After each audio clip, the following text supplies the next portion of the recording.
I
believe in standard bang.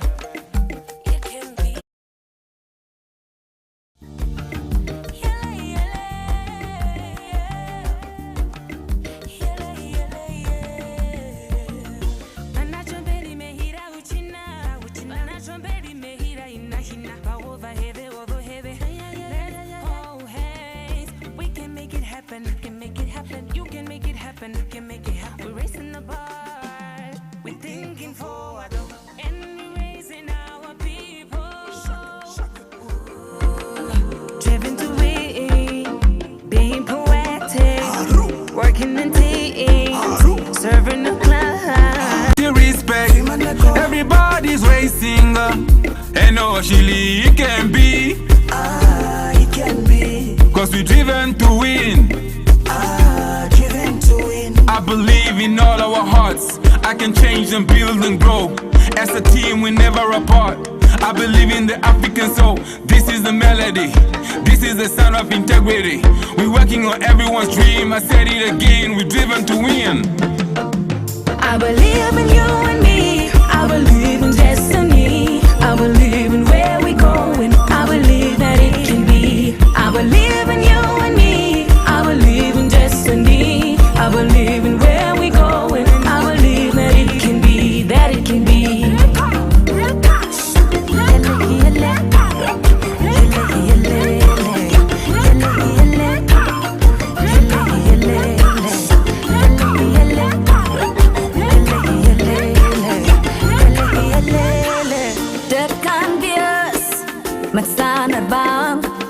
Ons bloed is blauw, behou die Spanjaars. Dit kan wees, met Standard Bank. Ons bloed is blauw, behou die Spanjaars. Bankasa, Standard Bank, Kubura ikarengoso. Bankasa, Standard Bank, Kubura ikarengoso. Om de kira, wadating omsna. Sadati, abode ikeira. Om da kira, wadating omsna. Sadati, abode ikeira. Wakuna hala, kubanga hala. Wakuna hala, kubanga hala. Wakuna hala, kubanga hala. Wakuna hala, kubanga hala. We believe in our deepest promises, making possible our people's dreams. We believe in our Namibian soul, our focused minds, our human hearts. Standard Bank. It can be. It can be.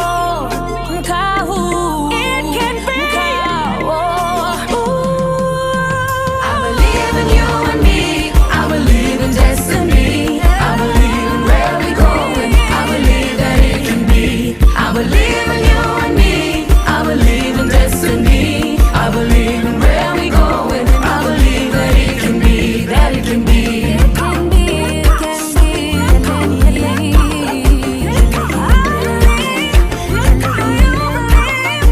Pamoja Records.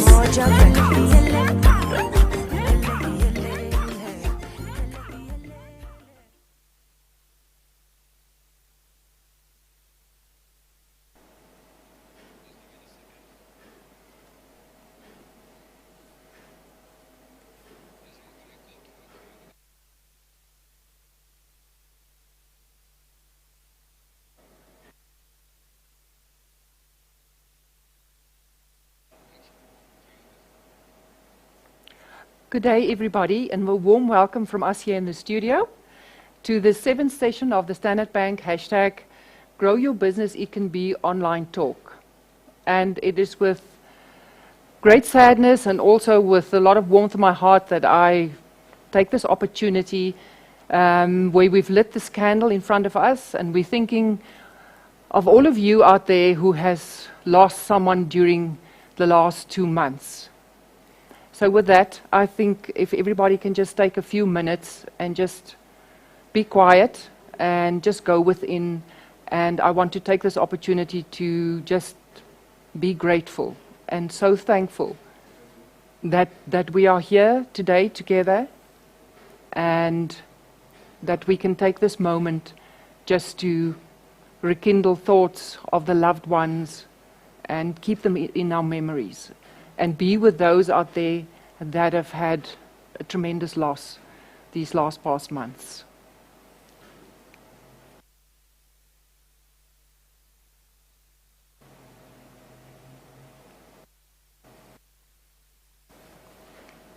Now with that, I'm Desiree London Miller. I'm the marketing manager and the partner at the Namibia Economist and your host for today. And with me in the studio, on my left is Sam Janiari, and he's the manager support services at Trigon Metals. And next to him is Gisela Kalipi. She's a clinical psychologist at Ballisbury Hospital. And then you all know Felicia Uester. She's manager enterprise direct from Standard Bank. So warm welcome to all of you. Thank you. And thank you to all our viewers. With that, before we start, I just want to quickly recap on our competition. And with that, I want to give over to Felicia from Standard Bank, who will announce our winner for the last webinar, and who will also tell you what the prize is for this webinar. Good afternoon, good day, and for those of you that are dialing in from overseas, I hope it is not as chilly as it is within Namibia today, and that you are sitting with your warm cup of coffee and enjoying the session for today. amicably and you would be able to do some shopping, we will be giving you a $500 PayPal voucher. Our marketing team will be in contact with you during the next couple of days to just take you through what the next steps are. So congratulations and happy shopping. Maybe it's time to buy some meat for soup or something to that effect. I would have done that. So for today's competition, it would be the same prize money. It's PayPal's voucher for 500 Namibian dollars. That's up for grabs. So please participate in the questions that Desiree will be posting through the presentation for today, the engagements, and then just participate also on Discord. Make sure you are registered so that you can then come into consideration for the prize money that's up for grabs. So thank you so very much. Over to you, Desiree. Thank you, Felicia, and congratulations to our winner. Just to recap what she's just said, the competition is only open to the live viewers that attend the webinar live. So it will be open until maybe an hour once we've finished. There are two links. There are one available on the Discord chat room where you can access the competition. Also on the YouTube chat room, there are 3 questions. There will be one question from each presentation from Sam and Gisela and from Felicia that you need to answer, and all the correct entries will go into a draw, and at the next webinar the winner will be announced.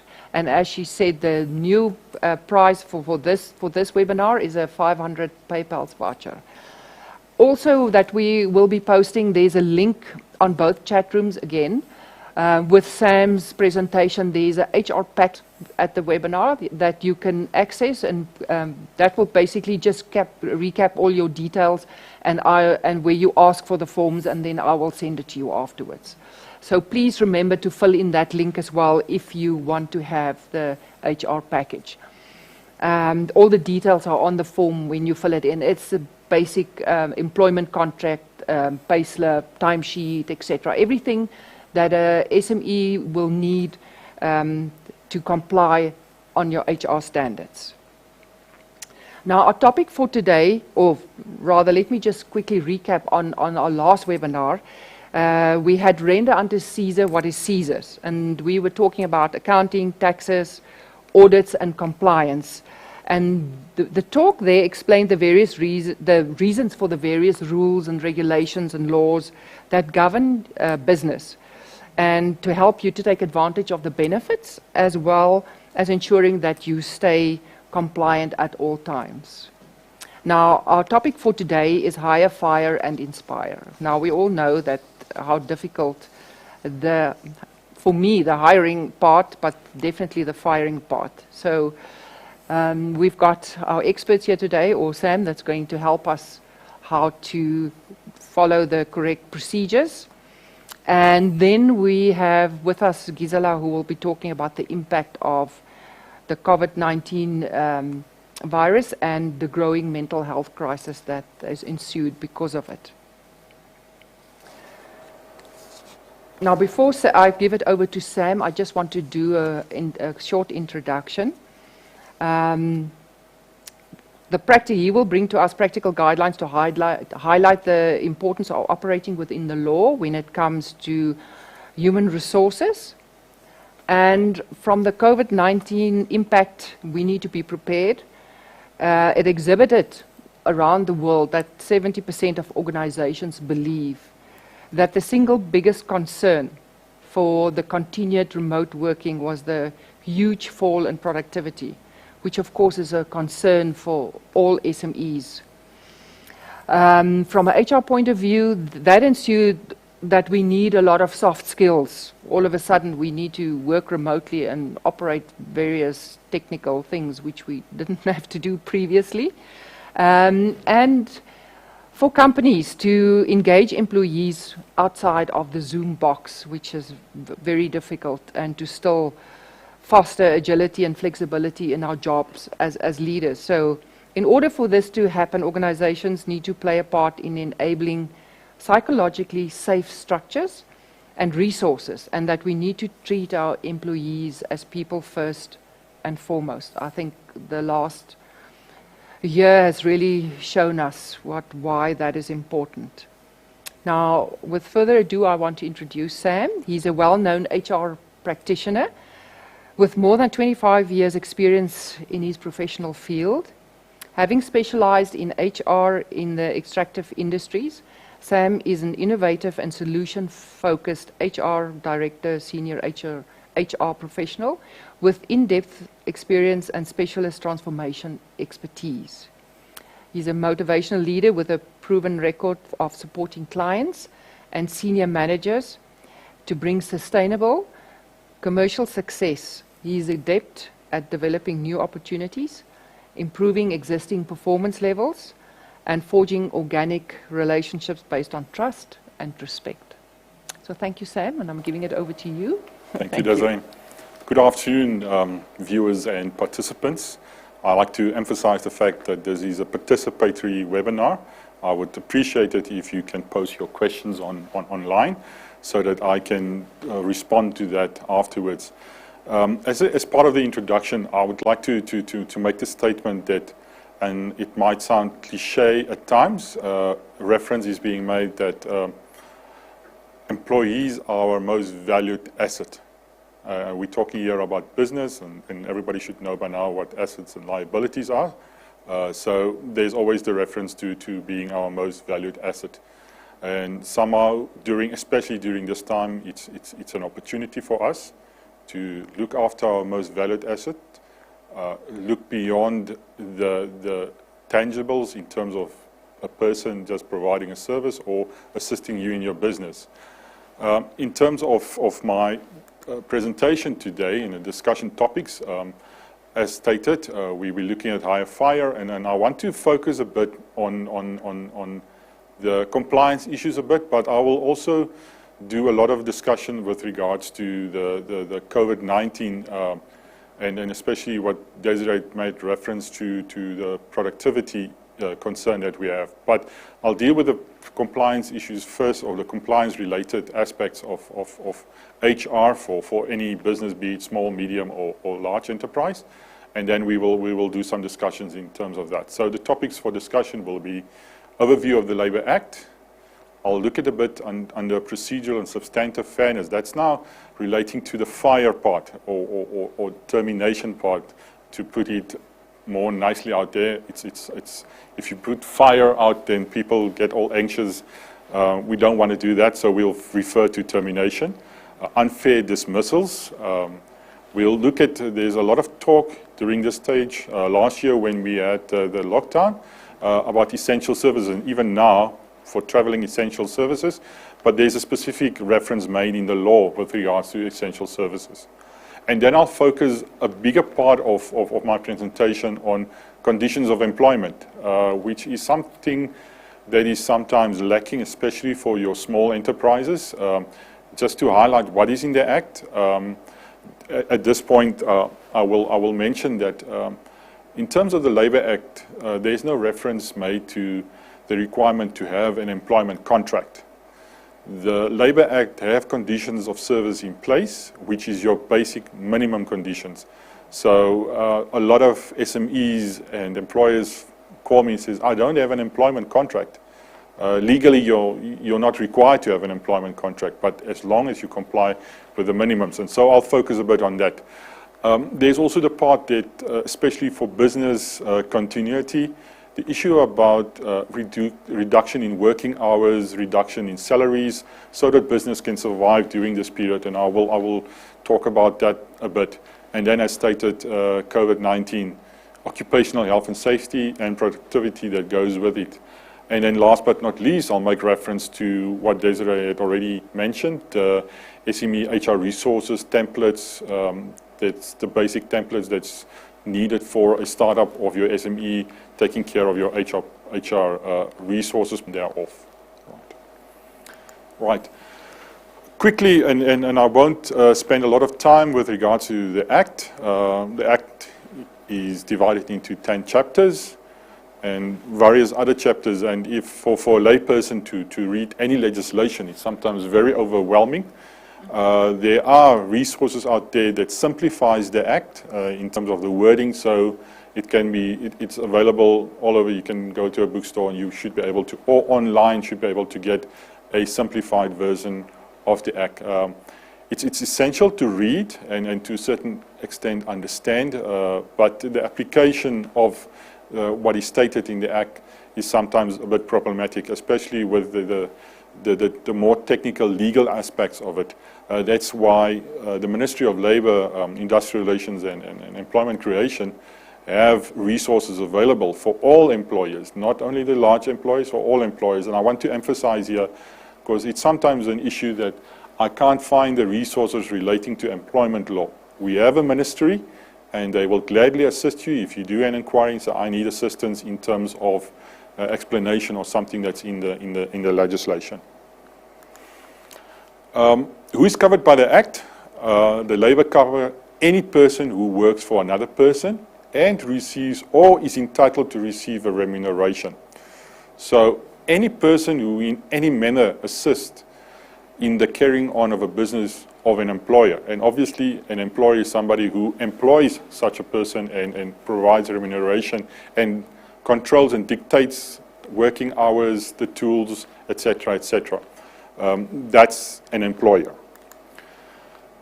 However, there are certain employers who are not, times this is quite surprising for some people. The Labour Act does not cover the Namibian Police, the Defence Force, municipal police members, prison services, and that last part of independent contractors. Independent contractor is somebody who comes and says, I want, or you get somebody and ask him to do a menial job. You say you can start whenever you want to, have your own tools, I want it done, that's all. I need to have this wall built, you build it for me, you get your supplies, your tools and whoever. That's an independent contractor. That's not really an employee, although he works for you and you do remunerate. That's an independent contractor who does not have the same protections as an employee under the Labour Act. And please do join in and ask questions about it, because I know this is a particular topic that's sometimes quite misunderstood. I often get a painting contractor, somebody who painted a wall, and he doesn't get paid and says, yeah, but I'm now dismissed or I haven't been paid. And unfortunately, the Labour Act, to a certain extent, does not protect that person. But there is a test that needs to be followed, and obviously if you do ask advice of the Ministry of Labour, they will tell you, ask you certain questions to establish whether you are indeed independent. Because in certain instances, and this is where it's tricky, sometimes you think you're independent and sometimes you're an employee, especially if there's direction given in terms of working hours and tools. But please feel free to ask questions relating to the clarity on that one. The second part relates to termination, and in Section 32, especially when you want to terminate the service of an employee, there are two aspects that are key in terms of that. Substantive fairness, procedural fairness. Fairness overall is key to any relationship between employee and employer that needs to be adhered to. Substantive fairness, it's not a day you walk in, somebody didn't greet you and you tell that person, I don't like you, you're unfriendly, cheers, goodbye, there you go. There must be some substance as to what the person had done wrong or not complied with in order for you to terminate service. Procedurally, you need to give the opportunity. There is the alter partem rule. You need to give the opportunity for an employee to also state his case. You need to have both sides of the story or the coin to decide whether the person is guilty of that. So those are the key aspects to look in terms of when you consider termination of an employee. There is some automatically unfair dismissals. You cannot dismiss somebody for making disclosure in terms of the law. If a person has an issue with the fact that you don't pay him on time and he lays a complaint at the Ministry of Labour or the Labour Commissioner's office and you're not happy with that and you're unfair, that's automatically unfair. Even if you follow a process, because there is a disclosure clause, it's allowed, employees are allowed to do that. Failure or refusal to do anything that an employer might not lawfully permit. Anything illegal, if you request an employee of yours to do something that's illegal outside of the boundaries of the law and the person refuses and you dismiss that person, that's automatically unfair. Or is the fact, and this is one of the key things, especially now with the COVID infection rates. I get very often the question, I don't feel safe at my workplace. And the law makes provision that if an employee don't feel safe at the workplace, such an employee may leave the workplace. Obviously, you first need to bring it to your employer's attention that the environment in which I work is unsafe and I cannot work in this environment and I will leave it. This becomes quite prevalent where you have employees who indicate that there's somebody who's infected and the employer says, it's a flu, it's a cold, there's nothing wrong. And the other employees feel, I mean, we all know the pandemic is out there. People are stressed and very sensitive to these type of, and people have the right to say, I don't feel safe. You as the employer are not making my work environment safe. I can leave. And the law makes provision for that. Employers need to provide a safe working environment. If an employee feels unsafe, he or she may leave that environment. And if you dismiss the person for doing such, it's automatically an unfair dismissal. Obviously, the route, now I won't spend a lot of time, there's referrals to the Labour Commissioner, especially with automatic unfair, it's a bit different, where you go to the Commissioner, it goes the normal arbitration route, and if you want to appeal it, because it quite happens that people are not happy with the outcome, you appeal to the Labour Court directly, but it's on the question of law. Did the person contravene a law that is there, or did I, as an employer, operate outside of that law? Normally, when you appeal in other cases, you go appeal on a procedure that wasn't followed, or the arbitrator did not take into consideration the evidence that I present. But this is a different one. You can only appeal to the Labour Court on a question of law when it comes to automatically unfair dismissals. Next up is the essential services. There's a committee that designates certain services as being essential. Unlike what we currently have in the health regulations where certain industries are essential, this particular clause applies more to the bigger companies such as mines where if, and this relates more to strikes, if there's a strike or a work stoppage, if a pump is left to run, it might flood the premises or the mine, or it might jeopardize the business from continuing, and it might impact on lives as such, or endanger life, or is the safety and health to a part. It could be one person or 5 persons of the Namibian nation. Those services within a business is then declared as essential.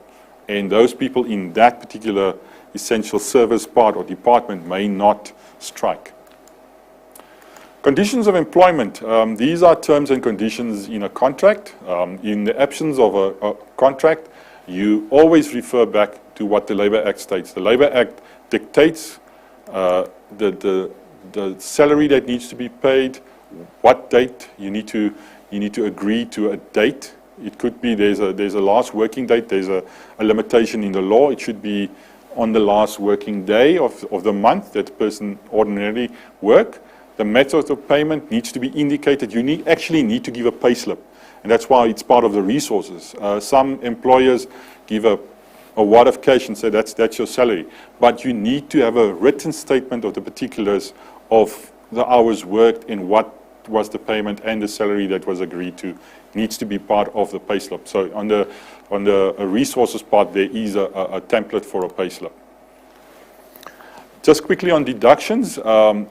Deductions are limited to what the court orders you. The court gives the employer an order to say you may deduct. If there's union fees, you may deduct.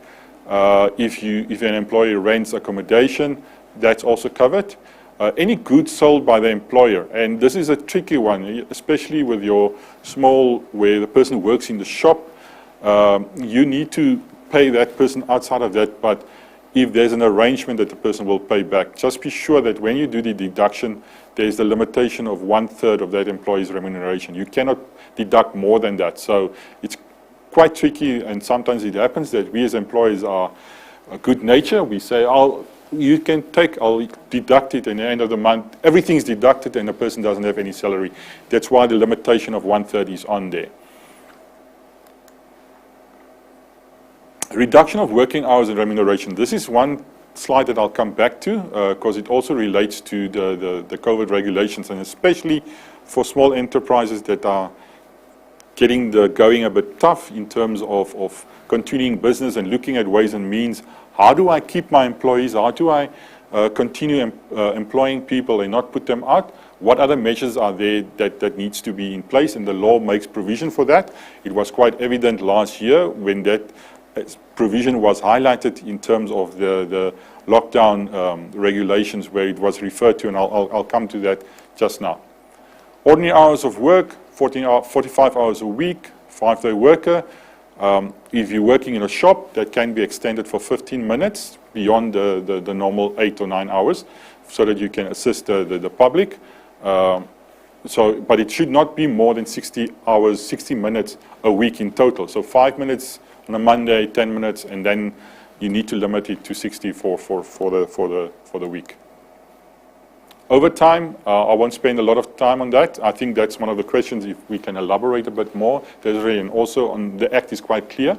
And this is sometimes one of the compliance issues. Overtime is there to assist your business so that you can get your business, your work done, but not to the detriment of your employees in terms of fatigue.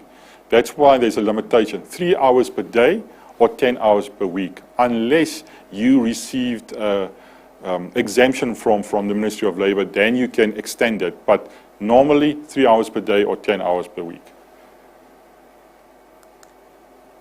Meal intervals, 30 minutes, and you can discuss when that 30 minutes is being taken. Work on Sundays and public holidays, the double pay, and there is obviously most people have an issue with the calculation of that double pay. And some people, and even bigger companies, don't work on a double pay, they work on a triple pay. And if these are things, if you don't pick it up easily, it can affect your business because your costs will keep on rising. So if anybody's got a specific question relating to double pay, I will explain that, how you calculate that, and then we can take it from there. Same applies to public holidays. Annual leave, 24 consecutive working days. You can extend it, but please don't extend the person taking his annual leave beyond 6 months in the new leave cycle. Ensure that the person that works for you take a minimum of at least 24 working days.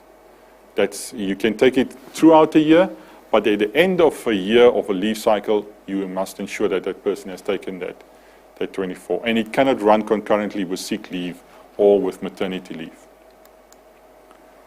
Sick leave, 1 day for every 26, that's the first 12 months that a person worked for you, 1 day for every 26 days worked, and thereafter 30 days for a 5-day worker, or 36 days for an employee who worked more than 5 days over a 3-year period. Maternity leave, I think we all know the provisions, a month before and 3 months thereafter. It could be extended if a doctor provides for that. The employer can recover the basic salary from Social Security, or sometimes, in most instances, the employer says you need to claim from Social Security if you're on maternity leave. Notice periods, 4 weeks or less, 1 day. Any day, 4 weeks, but less than a year, 1 week. And if you go beyond a year, then you need to give 1 month's notice. Or you can agree with the employee to rather pay out the notice, or the employee can arrange with you to pay it out. Just before, and in conclusion, I want to wrap up with the deductions concerning remuneration. We all know business are having a tough time, especially small businesses. And if you employ employees, you would want to retain employees as far as possible. Sometimes you've got no other choice but to retrench and terminate, and then you put people on the street. There's provisions where you can reduce the working hours, especially with this working from home arrangement, where you say, let's come to an agreement that I reduce your working hours, because you will probably work 3 hours when you're at home, which is different when you're at the place of business.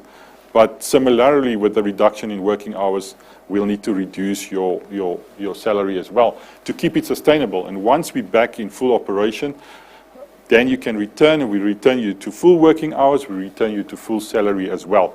There is, however, a limitation on that, not longer than 3 months. We've been more than a year in this type of scenario, so it becomes difficult. But this type of thing, you can reduce the working hours and salary once you agree. And I always suggest that it's better to sit down with the employee, discuss this and say, long term, I want to employ you. Why don't we reduce your salary with 25%? You'll still get something, and I'll still be able to operate my business, and when things get better, we go back to that. Instead of you getting nothing at all and staying at home, and my business is impacted by that. So those are provisions that the law provides for, and people need to do that. There is a resource on the link with regards to occupational health and safety. That looks at ways and means in which you can set up your business such that, especially related to the health and safety of your employees, the issue around having sanitizing stations available, providing employees with masks, PPE, protective equipment and clothing when they work in an environment where there is. And obviously reducing the interaction between employees, your visitors and clients to extent so that we can control the outbreak and not perpetuate it by getting people to talk to each other. I know it's sometimes difficult and it impacts on your operation, but there are various ways and means that you can reduce the risk in terms of that. Obviously, I just want to finally close out on the issue about working from home and productivity. Now, it's a common fact out there that in terms of Southern Africa, when one looks at productivity in Africa, that it's on the low side in terms of, in comparison to the rest of Africa or the world. Now we have an instance where people need to work from home. And the productivity obviously will be impacted. I'm sure every employer who's watching will tell you that I don't think my people are productive for 8 hours that they are work. And if you're an employee, and if you are confronted with that, you will probably say, yeah, it's true, I'm not that productive. Now it gets worse when you're working from home. Your best way from an employer side, and this gives you an opportunity also to manage the performance, is to put down tasks and activities that needs to be completed and agreed to by the employee over a period. I mean, in the end, what you want from the employee is not their time. You want their productivity, you want an output that you can measure and say, yes, I've achieved and it's contributed to my business. But we as employers are sometimes a bit lax in that. I can't manage that. I just need to have it done. But to what standard and at what time, this is an opportunity because the person is not there. You say, you need to perform these activities at this time and I want it done at this standard. And then do that control. Unfortunately, now for employers, you'll need to step up. You'll need to follow up. Obviously, one part, you need to provide them with the tools. I mean, if a person is working from home, you need to give him some airtime so that you can get in touch with that person from time to time, or a computer or some a data bundle or whatever, so that you can do that. And then you put down certain times when the person needs to check in with you so that you can make sure that work is done and the person doesn't sit somewhere at the lodge and having a good time. That's it from me. As I stated, there's resources available and we're open for questions anytime. Thank you. Thank you, Sam. We've got a question. Dandago, thank you so much for joining us today. And she's got a very relative question. She's asking here about the unfair dismissal due to unsafe environment. And the question here is, how can the parties be objectively, or how can you objectively assess whether it's an unsafe environment? Who does that? Right. In terms of law, they say he who alleges must prove. Okay. Similarly, if an employee alleges that the environment is unsafe, that person needs to provide you with proof, and you need to then counter from an employer side where say, I have reduced the risk by implementing the following. There is if it's relating to a person that's infected, there is a procedure that we follow. We remove the person. If we're not aware of it, thank you for bringing it up to us. We will make sure that this person is isolated away from it, and we will ensure from an employer side that your workspace. And sometimes I know you get people that still say, well, it's not. I'm still not safe.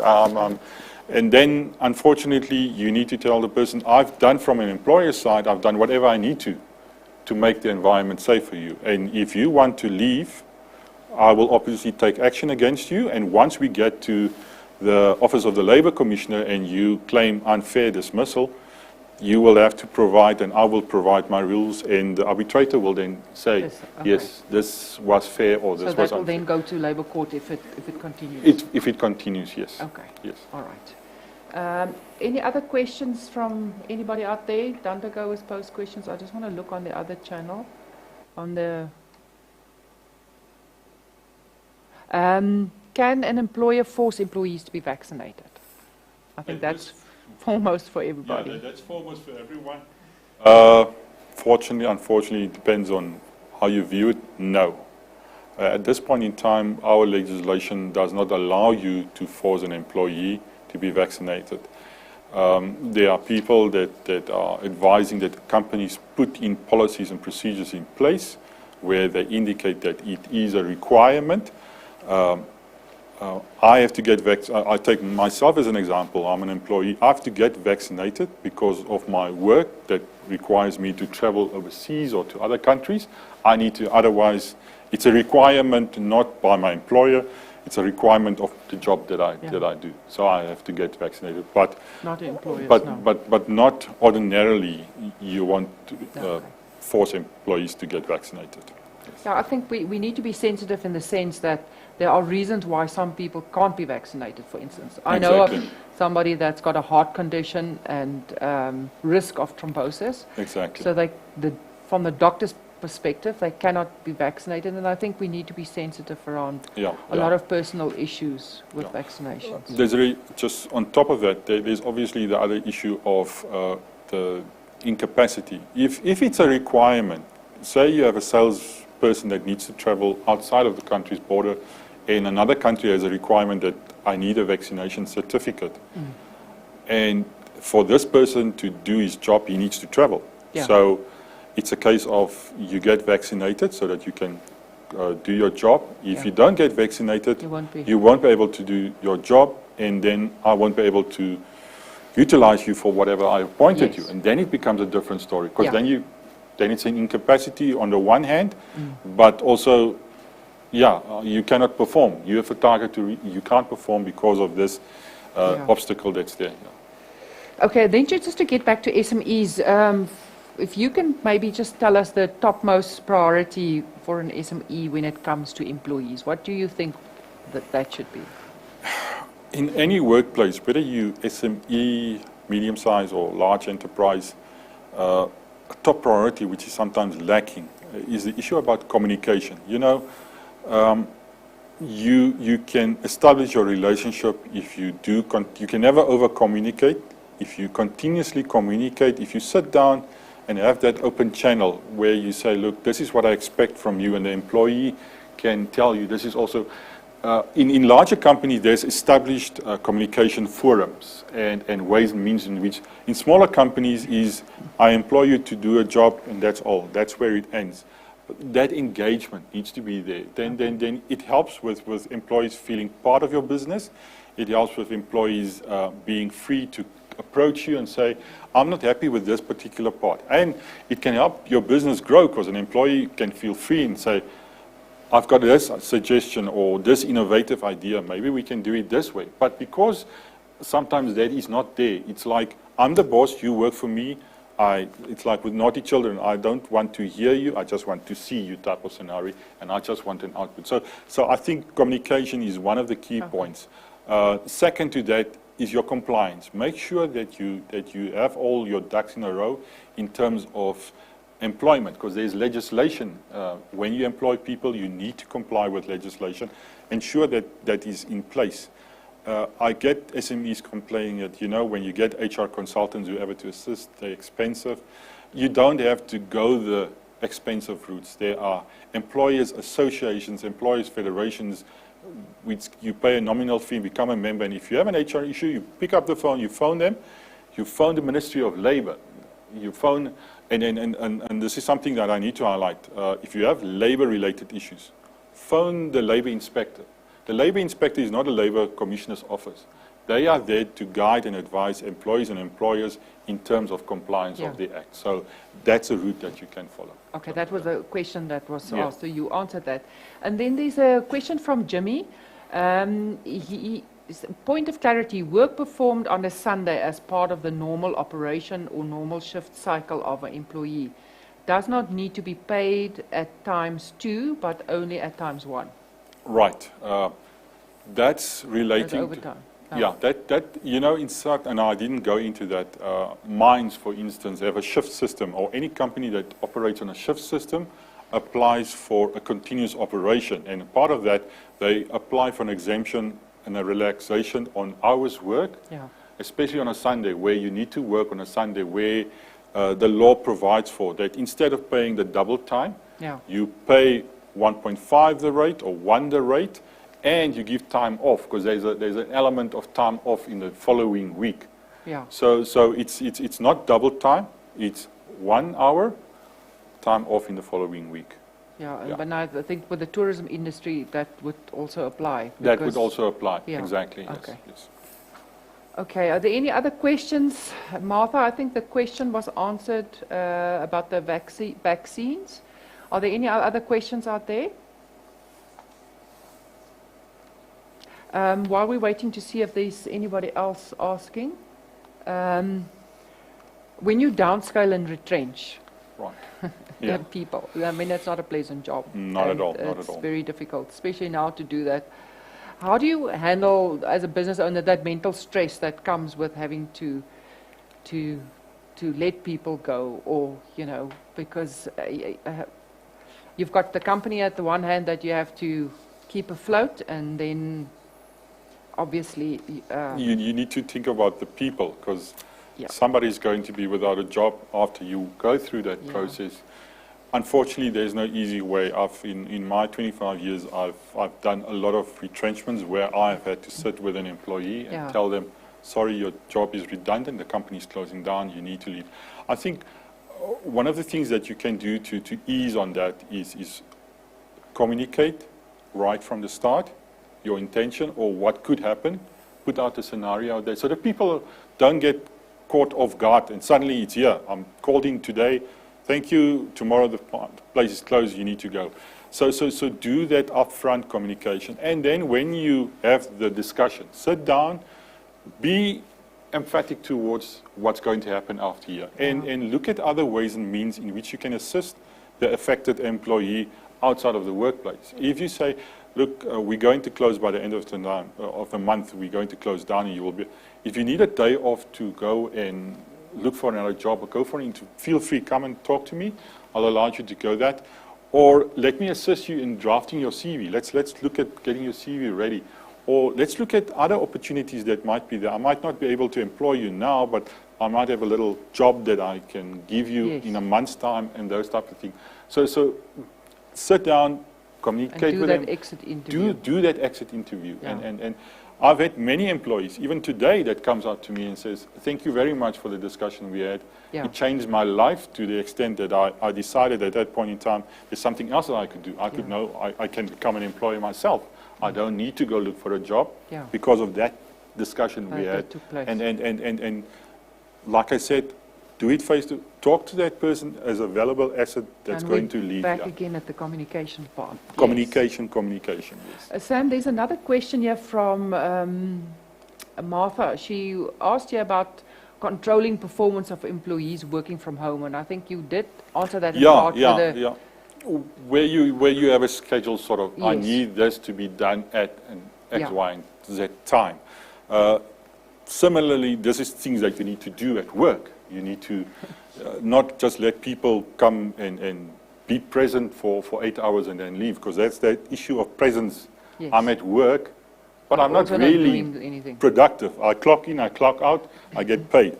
Where you actually should have that schedule, say, I need these activities done by the end of the day, end of the week, end of the month, and do that. Similarly, when the person is off site and still working, you can do this exact same thing. I think you will get more productivity out of that, because you can measure. You can measure it. You can measure there's an output in terms of that. That's more work for managers. Unfortunately, yes. And then there's I don't know if it's Hannah Shikomba. Does the Labour Act protect interns? If you work for an employer as an intern, as a general worker, as a manager, there is no distinction in the Labour Act with regards to who is an employee. Like I said in the beginning, an employee is somebody who provides a service and get remunerated. Interns sometimes get a stipend. They might not get the full benefits and a salary. No. They do actually work because, Yes. believe it or not, in most interns that work for companies, they actually work. They work They very work hard. more than what they're supposed to be doing and get on the job training and get exposure Yeah. to that extent. So they are covered by the Labour Act. Okay. Yes. I can't see any more questions here. I think that's questions for you. If there are any more questions from our viewers out there, you're still welcome to pose it. After the other presentations, we can go back to questions for Sam. Right. And you are welcome to continue with questions on the chat. Sam has got access to the chat room where you can Yes, I also will go do and so. answer people. So please remember that the chat room will stay open. And then it's now time for the first question for the competition. And the question here is by how much may working hours be reduced? Okay, so that is the question during this time. I'm not going to give you the answer. You were supposed to listen to Sam. Okay, so please, the first question is out there. Please access the link to the competition form and please fill it in so that you can stand a chance to win our Standard Bank prize for this week, for this month. We're now going to have a short break and then we will be back with our next presentation. So it'll just be a very short break and it will give you time to fill in the competition and we'll be back with you. Thank you so much.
As a kid from the streets of Mondesa, it took one belief, one dream, and one seed of aspiration planted in the right mind. It takes hard work. It takes dedication. It takes commitment. It takes heart to never give up. It takes bravery to persevere. It can be difficult. It can be testing. It can be a long, winding road filled with ups and downs. But with everything that it is, with the right attitude, the right mindset, and belief, anything is possible.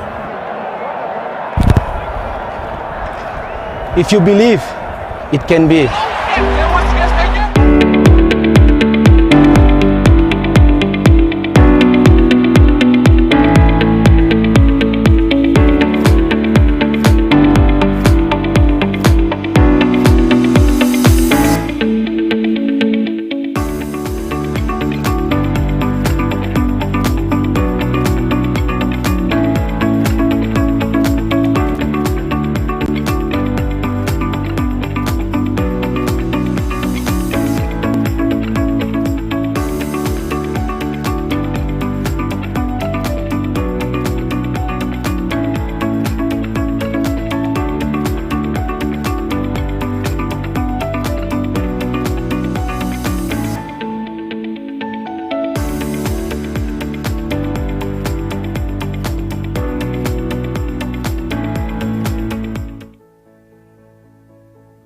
For 1 in every 5 underprivileged Namibians, only a handful are likely to reach their dreams.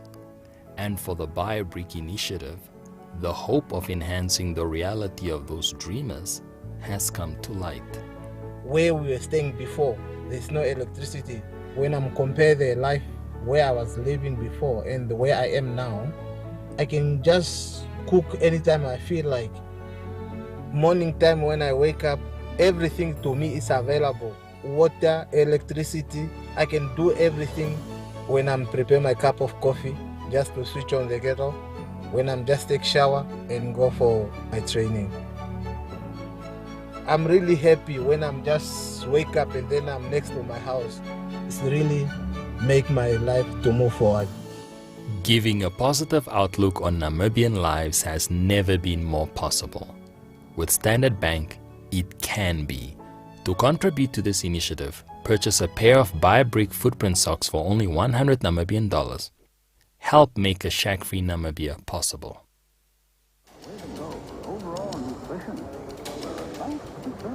Papa, I know what I want to be when I grow up. Wow, really? What is that, my baby? I want to be president of the whole world. Okay, my baby, I hear you. But come over here, let me explain something to you. You see, it's very tough being a president, so you'll have to study very hard. Are you up to it? Oh man, I got this. Okay, if you're serious, then we have to start saving for your future. But I know what we're going to do. We will open a DG Youth account at Standard Bank. We are going to start saving for your future already. I know what we are going to do. Or what do you say, Madam President? Thank you, Daddy.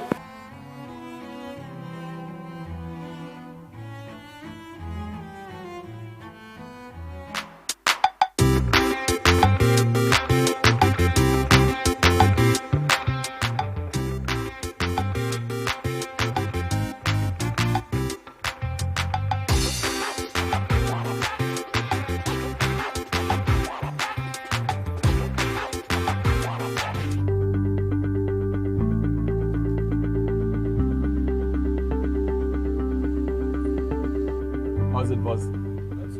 I'm good, boss, thank you.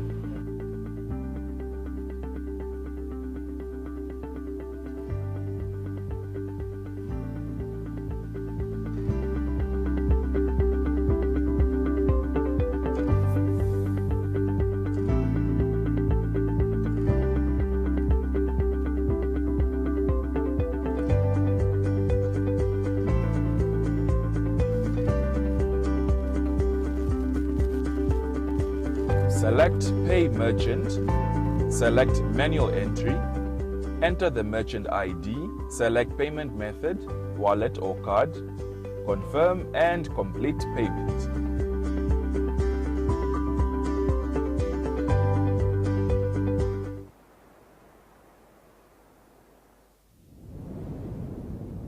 Kwakuna hala, kubanga hala, kwakuna hala.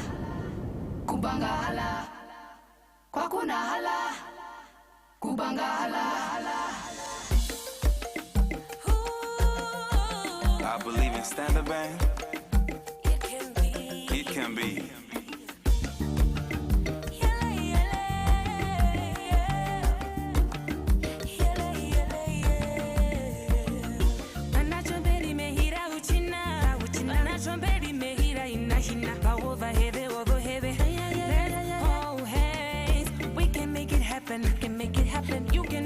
and we can make it happen. We're racing the bar, we're thinking forward, and we're raising our people. Driven to win, being proactive, working in teams, serving the client. I believe in you and me. I believe in destiny. I believe in where we're going. I believe that it can be. I believe in you and me. I believe in destiny. I believe in where we're going. I believe that it can be. That it can be.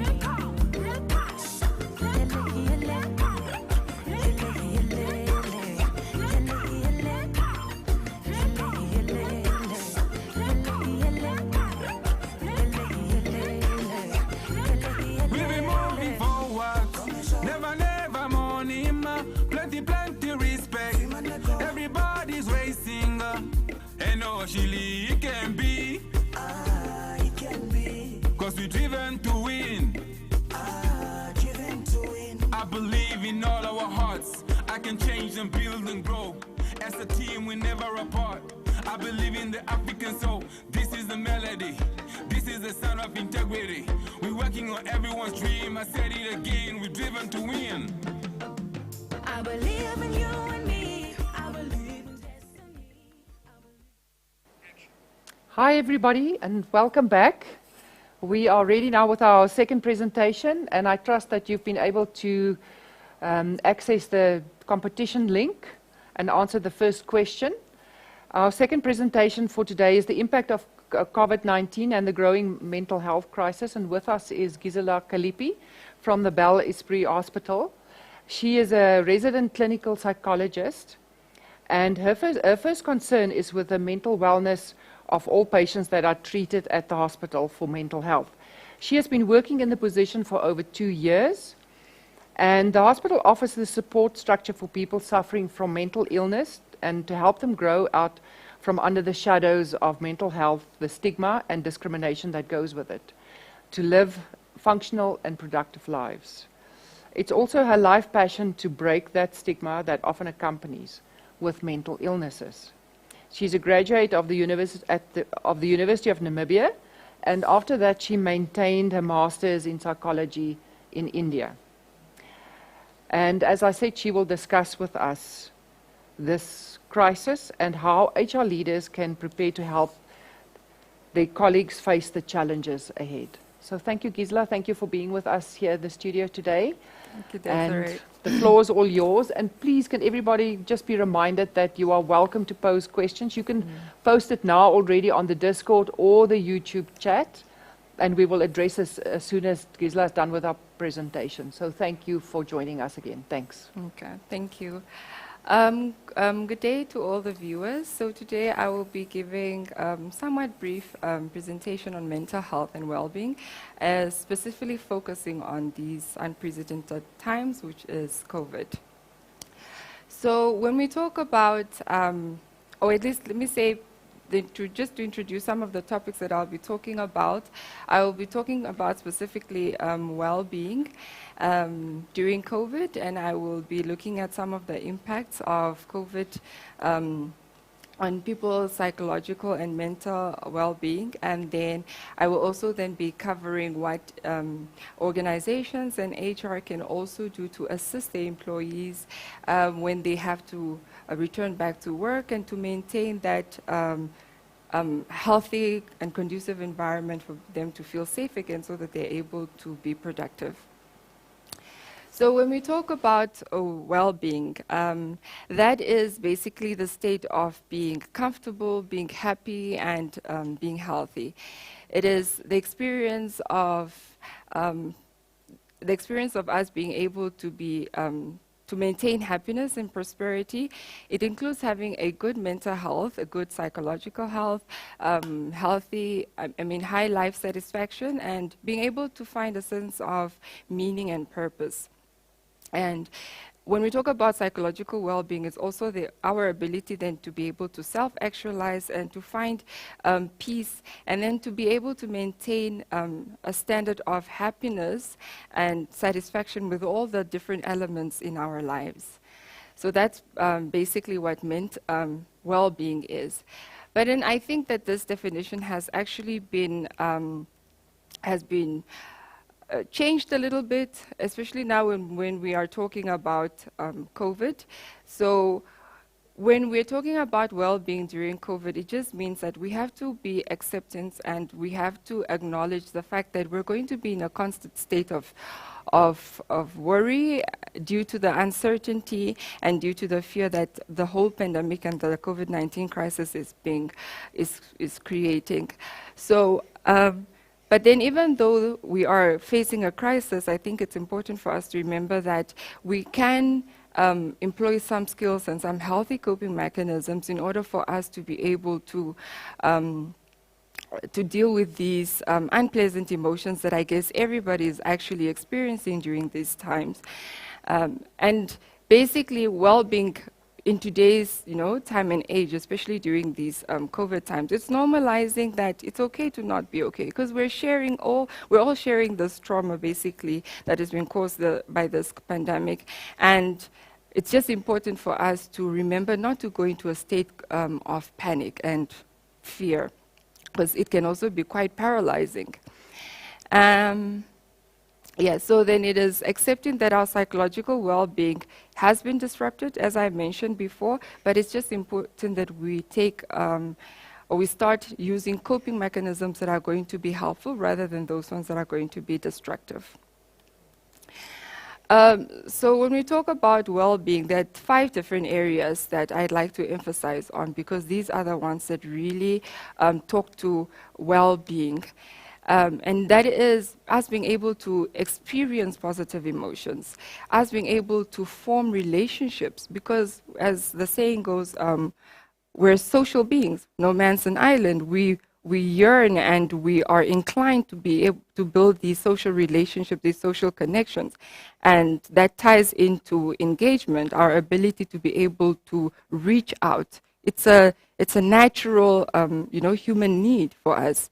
And the other one then is our ability to find meaning and to be able to find a sense of accomplishment in the things that we do. But now when we look at this model of well-being in these 5 areas, it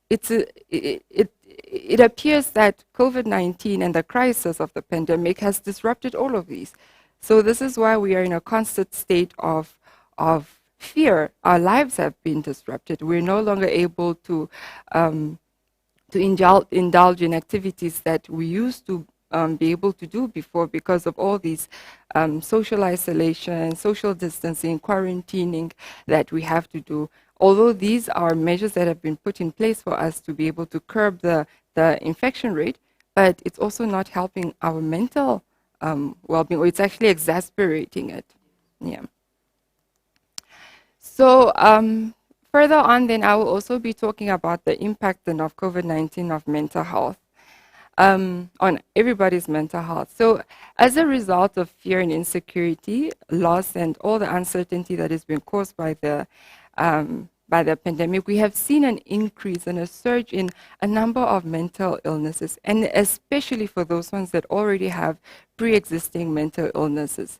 So some of the disorders or the conditions that have been on the rise, it's things like anxiety, depressive symptoms, PTSD, or your post-traumatic stress. There's a lot of psychological distress. There's a lot of hopelessness. There's a lot of burnout, adjustment disorders, insomnia, suicidal ideation. I mean, the list can really go on. And notably also that something that has also come to our attention is that there is an increase in the cases of domestic violence. You are cooped up in small, maybe spaces with people that maybe usually on a daily basis you don't have to spend so much time with. There's a lot of frustration that has been caused by the uncertainty. You don't know if you have a job tomorrow. And that is causing a lot of psychological distress, and a lot of individuals find an outlet in they find an outlet in maybe attacking spouses or partners or even children. So just as I had mentioned before, and this is usually because our routines and activities and our livelihoods have been disturbed or have been disrupted. So what we have been seeing on the ground is a lot of emotional outbursts, and it normally manifests in things like panic and fear and avoidance. We are so scared of each other and so scared of being going out, and engaging with people that it also contributes to the isolation and the sense of loneliness that people are already feeling. Yeah, and because of that, also there's a lot of stigma which is happening. And I think whenever people go through crisis, the one thing that we really do need, and how we can curb that, is to show support and show connection with each other. But then because of the regulation and the nature of the pandemic in itself, there's a lot of social isolation, social distancing. And like I mentioned before, we're no man's an island. We need these social connections. But because this is a human need that we're not able to get, it's also just posing as a risk factor, actually, to the psychological health of employees or people. And the other thing that I'd like to touch on also is something called vicarious trauma or secondary traumatic stress. So that is when individuals experience stress which comes from either caring or helping people who are going through traumatic experiences, or it results from experience of witnessing another person go through some form of trauma. And people are probably thinking, well, it's only the frontliners that are, at risk of experiencing vicarious trauma, but that's not the case. If you are experiencing, close family, friends and relatives who are continuously in a state of worry and is constantly in a state of grief because so many people are passing away, it can cause it can put people in a position where then they feel these they experience these traumatic responses. So some of the symptoms that we see, it's anxiety because of the fear of the unknown. And then there is difficulty concentrating, a lot of irritability, things like insomnia, and also emotional desensitization. What that means is just basically when people stop reacting, there's this emotional numbness to all of it because it's becoming too much. People are feeling so overwhelmed. And yeah. And so, like I have mentioned earlier also, the COVID-19 crisis has heightened risk factors. And when we talk about risk factors, these are elements or things that actually make us more vulnerable to getting mental illnesses. And risk factors are already, associated to poor mental health.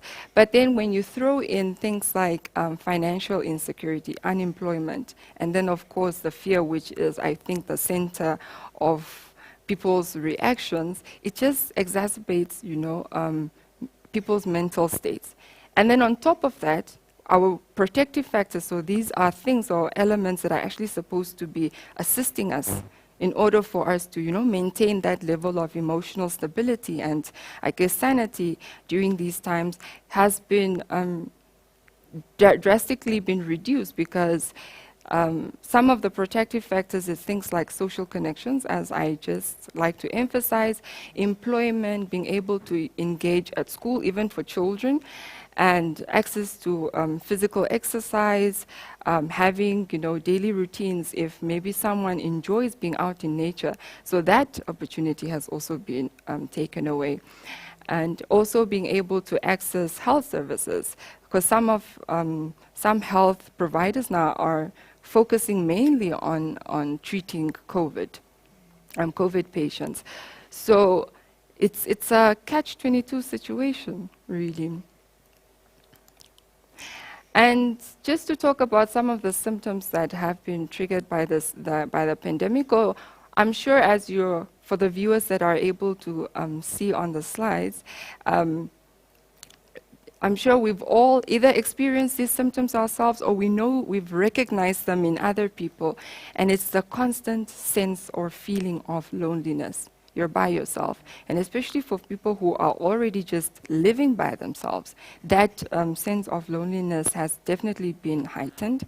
And of course, the fear and the panic, there is a constant feeling of fatigue because a lot of people are also having to work overtime or work longer hours as well. And a sense of helplessness. And with helplessness, we are going through a pandemic and not enough is actually known about what is actually happening, and that's causing a lot of fear and causing a lot of helplessness. You'd like to be able to assist, but you don't know how. Right? And then, of course, stress, irritability, a sense of despair, physical and mental fatigue, insomnia, anhedonia, which is just, I think we all, or majority of us have hobbies, or we have things that we enjoy. But now with all the mental fatigue and the physical exhaustion as well, you find yourself just not being able to indulge in the things that used to make you feel better. Okay, so some of the factors that have been affecting mental well-being in the pandemic, it's things like burnout, anxiety, depression, stress, work conflict, especially, in organizations. That's also seen because everyone is so emotionally heightened that we are not actually, that we are, at times we're not capable or we're not able to solve even the smallest of conflicts. We're not able to apply our minds because we are just in that emotional and trauma response. Yes, reactive responses. And I think another one is also our ability to juggle or to maintain professional versus personal balance. And of course, then work stresses, including for those ones that work in emotionally intense situations or conditions. Sam spoke about the essential services earlier. So when people work in these type of environments can create a lot of stress and anxiety as well. And of course then all the suffering and the death that we're experiencing, this all has got an effect on our mental well-being.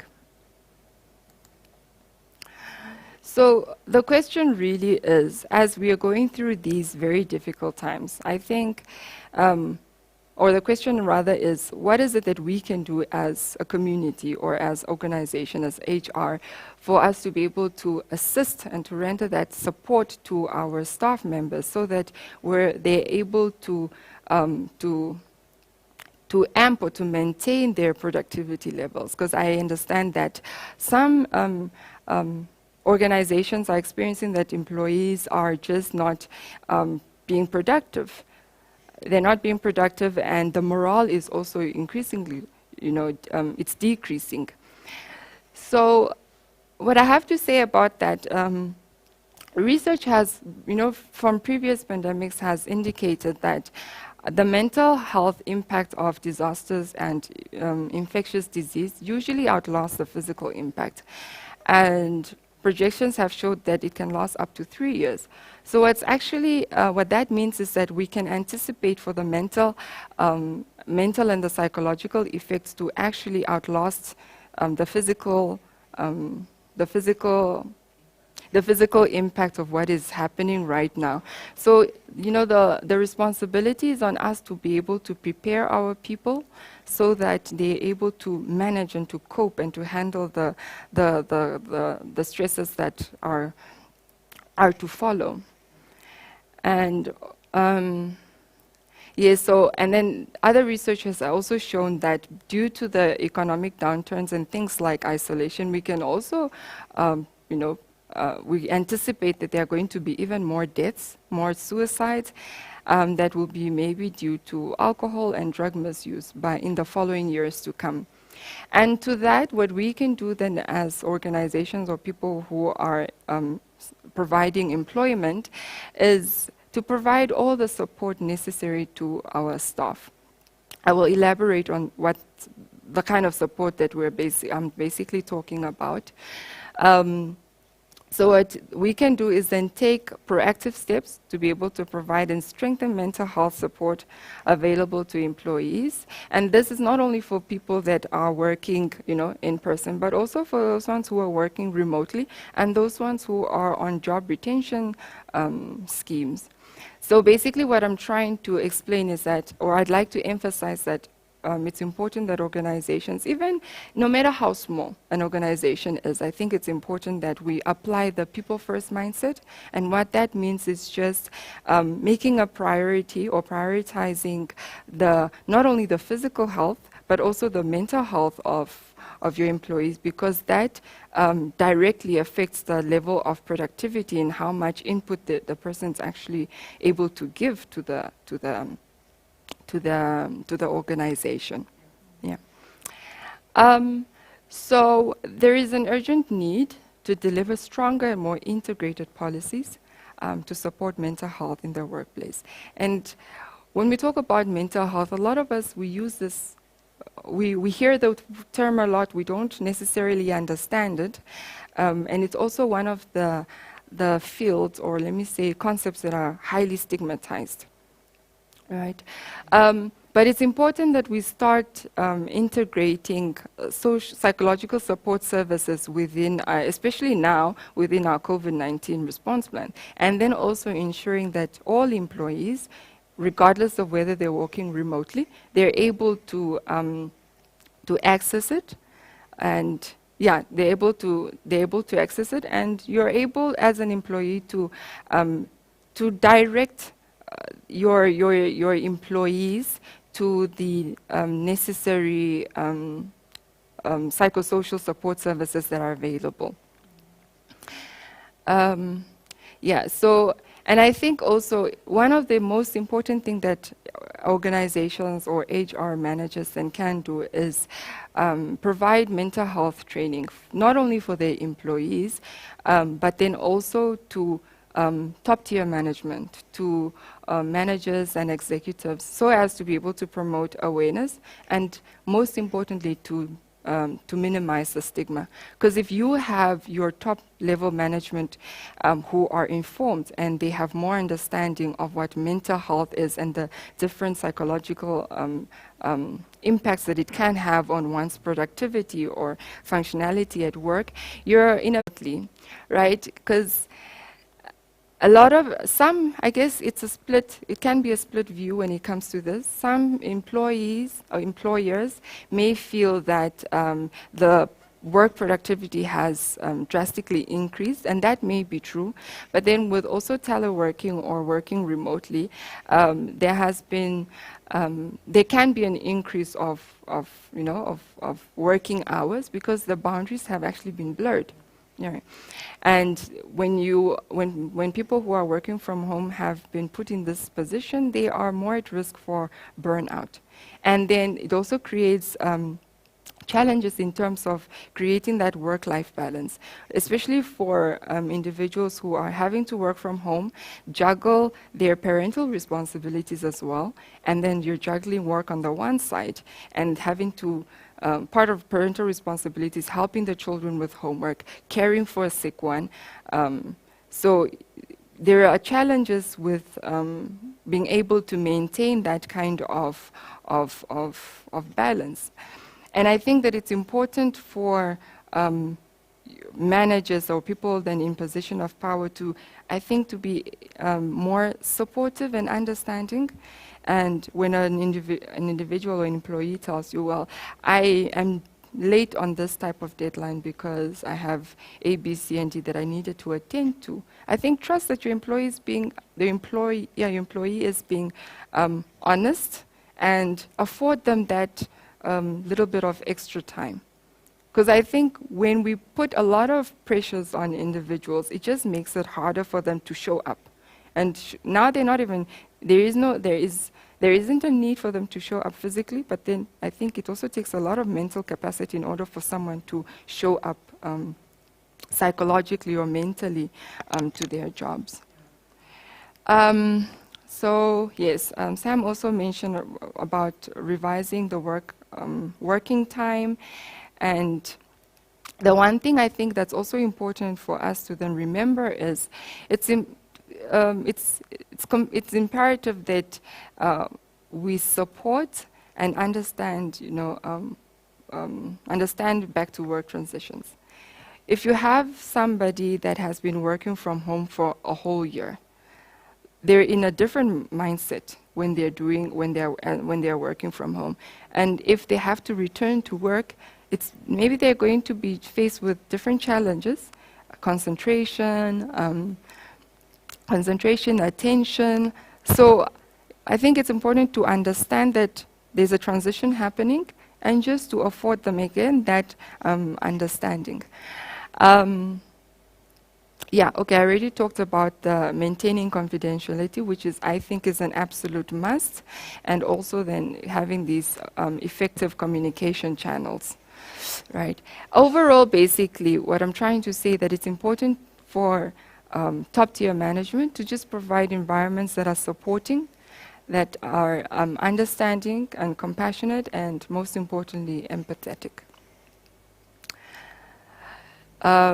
Okay, so before I go to the next slide, I would also just like to add that it sounds like all the responsibility now is on management to look after the well-being, the psychological well-being of the employees.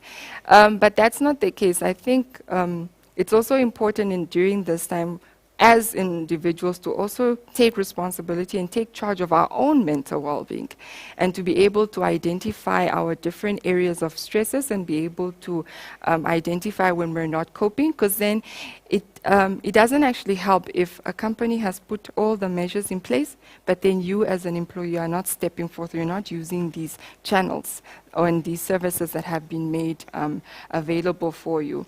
So how we can manage some of these stresses is, I think it's important for any individual to understand the stress, number one, and to be able to identify what the stresses are, and to learn and recognize the different stress signals, and so looking at the triggers, and look at the different stress strategies that you are using. Are they effective or are they destructive? And if they are destructive, then look at incorporating and implementing healthy stress management strategies. I'll talk in a bit what that might look like, especially in a pandemic. And I would like to emphasize on self-care as well.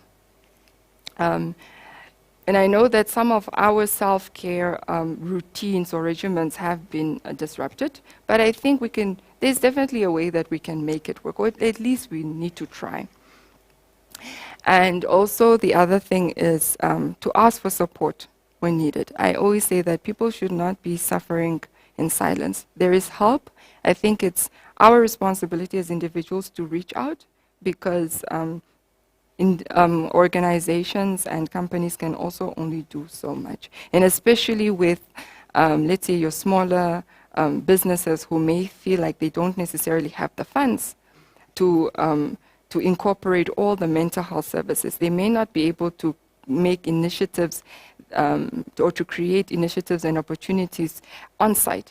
But then if you talk to somebody, they can always point you and direct you in the correct and to the correct service that is available. So this is how we can also take our own mental health into our own hands, and how to cope during these very difficult times. One of the things that we can do is, they say meditation, but then just means that sitting and actually reflecting, and not trying to put so much pressure on ourselves to be okay when we're actually suffering. So with all the losses that we are experiencing, if you need time to just be by yourself and to check out from the world a little bit, afford yourself that opportunity, because it's important. And exercising or maybe moving. I know that the gyms have been closed now.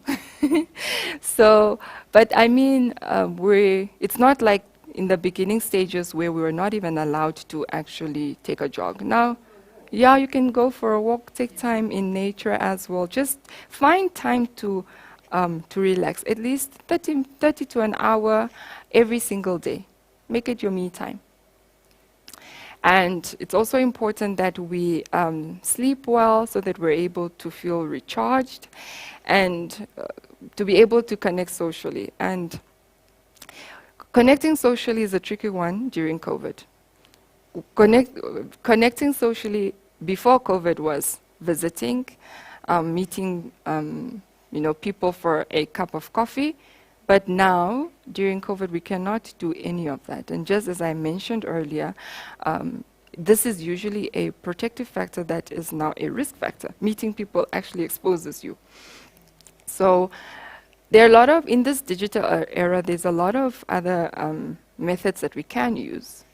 I know that there are a lot of platforms where people even have virtual parties, or make it a point to schedule appointments with your loved ones so you can have WhatsApp calls and Zoom meetings and all of that. I know it may feel like it's not as effective, but I think that we need to make use of the resources or the platforms that we have currently, yes.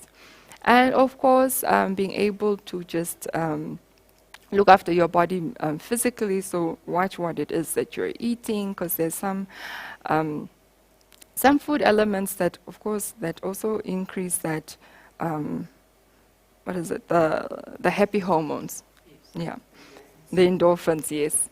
And where work is also then related, I think it's important to prioritize, so make your to-do lists as much as possible so that you do not become overwhelmed by all the deadlines. Because I know that also from working from home and you don't really have anybody monitoring you, it's easy for you to just either lay in bed or leave everything to last minute. And that's not going to be very helpful when you have 3 deadlines that are all, yes, it's just going to add to the stress. So, yeah, so prioritizing. And of course, the last slide always is how do we break the stigma? Not only about COVID-19, but also about mental health. I think it's such an important topic that for most people are only realizing now, because everyone's mental health has been impacted by this pandemic. So how do we break it? It starts with you. So it starts with having these type of platforms and being able to have honest and open communication about our fears and about how we feel and how we can actually cope. And I think it's also incredibly important to be able to give out the right kind of information. So knowledge is power. But then ask the right type of questions to the right people so that you can get the correct information. I know that we all have, especially now we are all doctors, because Dr. Google told us we're all doctors at this point, but then it's important that you just consult sources that you can actually trust and ask the correct questions. Okay? And the last and important point is just to create an environment that is empowering, and how we can do that is by showing empathy and showing understanding. I think it's the most important element when it comes to mental health. For big scale companies and also for your smaller ones. So, yes. That is all for me, and if there are any questions? Yes, I think there's a huge, long question from Dantogo but before I go there, I just want, well, obviously there's an increase in people who need counselling now, but do they actually come for counselling, or are they scared to stay? I know that my doctor told me that people don't really come unless they're ill and they think they've got COVID, and now they don't pick up on other illnesses. Yeah. So I don't know if that's the same with you, if people now still come for counselling or are they staying at home? No, people are actually coming. Okay. Yes, people are. There's a huge need for psychological services right now in the country. Okay. And we have a lot of clients that are still coming in, but then of course we also then, as psychological support services, we also had to become innovative, so we can also do teletherapy. You can do it Virtually, yes. So we can do Okay, great. virtually as well. So support and services are there. People are coming, and they should not be afraid to reach out. Yeah. Yeah. No, definitely. Okay, from Dantako, what is the role of the employer during this time towards employee wellness? But I think you've actually answered those questions and considering the parameters of confidentiality. But I think maybe Sam, you can also say something. Is that already in place in companies, the confidentiality that comes in there, or are you handling this separately with COVID? You see, from a legal point of view, in your bigger organization, there is usually that confidentiality that goes along with your employment condition, that whatever is discussed is confidential. Where you have a company that has got a dedicated HR manager, where that discussion is usually with the employees because they share their personal life and it's important for you to engage them, that remains there. But in your small organization, it might be a problem because not everybody is skilled enough to handle that. I mean, you discuss, I as an employee go to the employer and discuss my personal life and how COVID is impacting on it, and I don't know whether you will keep it to yourself or tomorrow morning I come and then somebody is talking about what I discussed with the manager here. That type of thing is unfortunately in smaller organizations very difficult to maintain. Your larger ones, they are set parameters in which you can talk about these things as such. I've actually had managers, different levels, not HR, in big organizations telling me that that's all they basically do all day is trying to motivate their staff, and so it's become a function of every manager out there, not just HR. I can imagine if a big organization, all the staff, as an HR manager, you won't be able to handle all the staff. And unfortunately, then confidentiality will be a problem. In bigger organizations where you have more managers, it's one of the imperatives is to train your managers to deal with these type of things. So it should become a training exercise for I usually say a manager, you got the title manager because you manage people. You don't manage, but you manage people, and you need to have the skill to manage people, and this is part of managing people.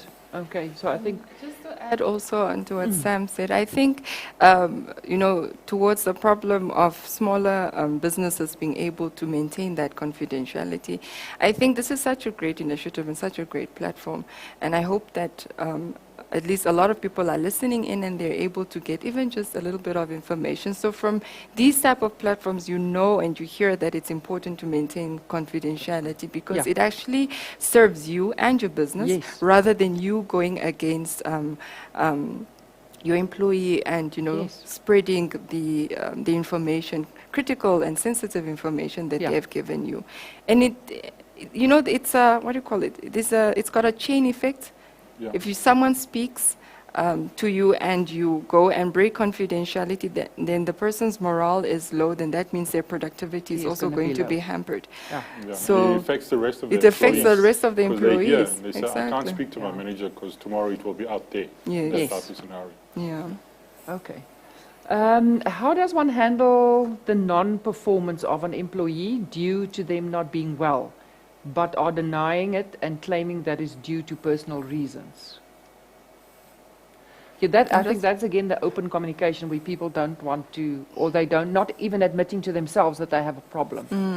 And I think also the reasons why people are struggling to come out, it's again, I'll take it back to the stigma.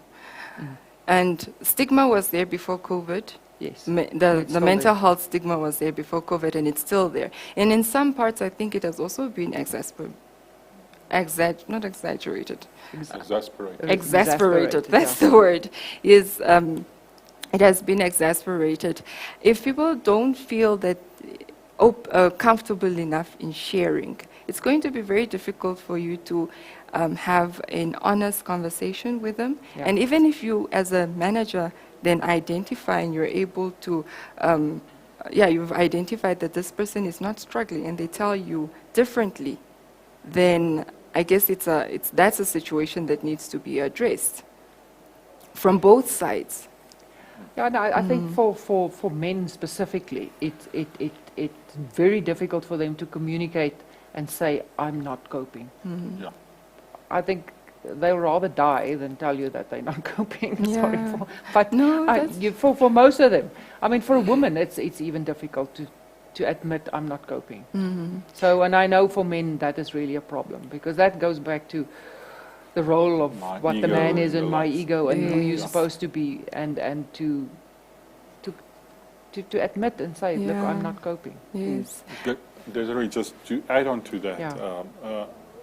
mental health is there, and I think organizations, be it small, bigger, need to do more to highlight this, Yeah. to make the environment such that the stigma is reduced or taken away totally, Yeah. and to say, if you need, because we don't market service providers out there, and say, if you need assistance, if you can't talk to me, there's somebody, go speak to that person, and type of thing. For bigger organizations where there's HR managers, it's a different story, because you can assist and say, you have got a medical aid. Go, Yes. there's provision made for that.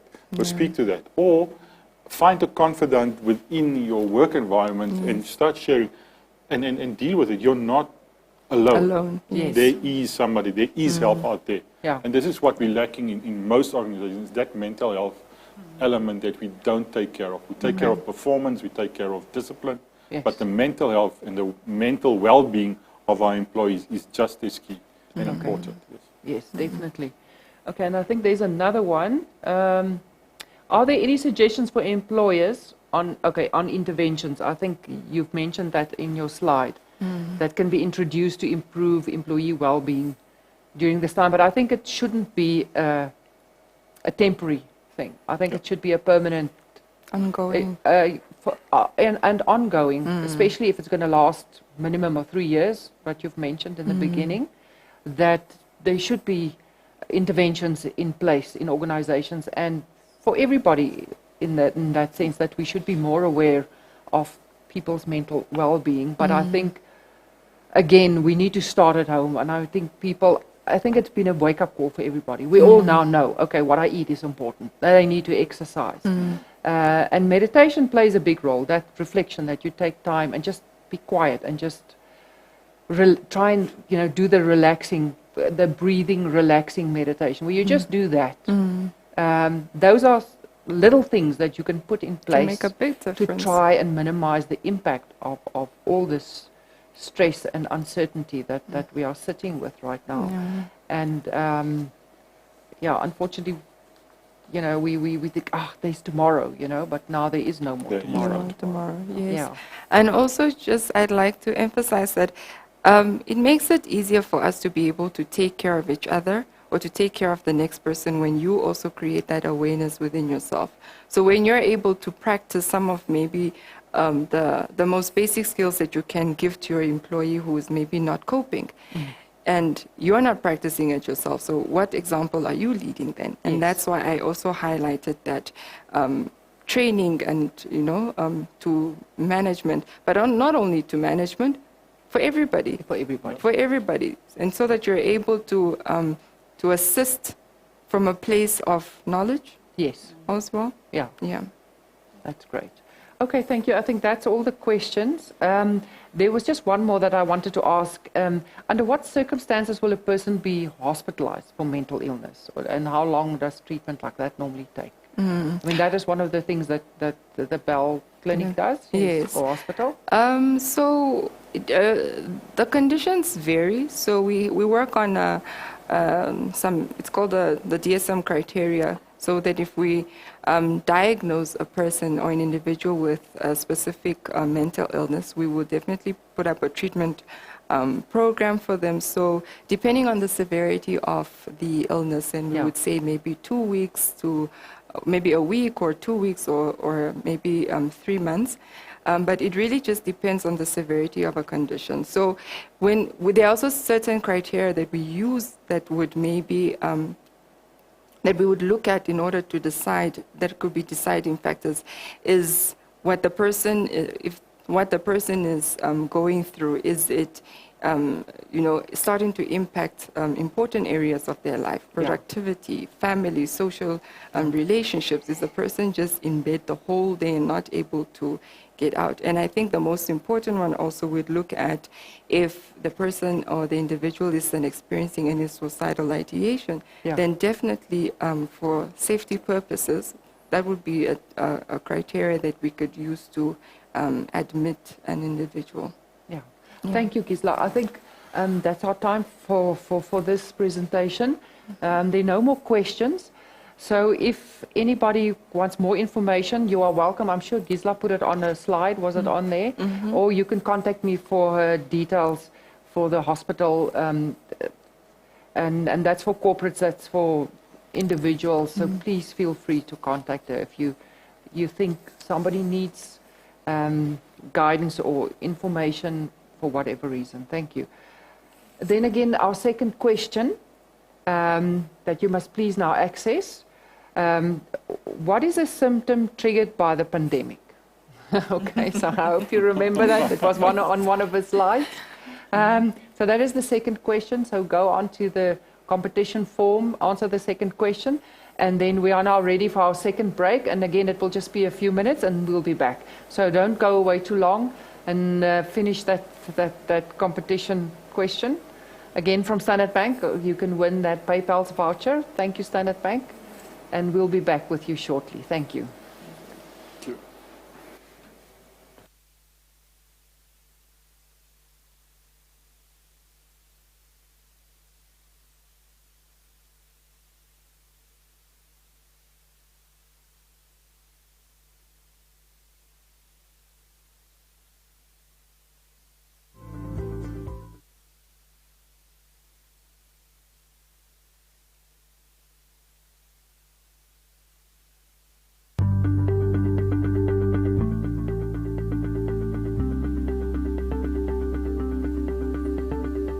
How's it, boss? I'm good, boss. Thank you.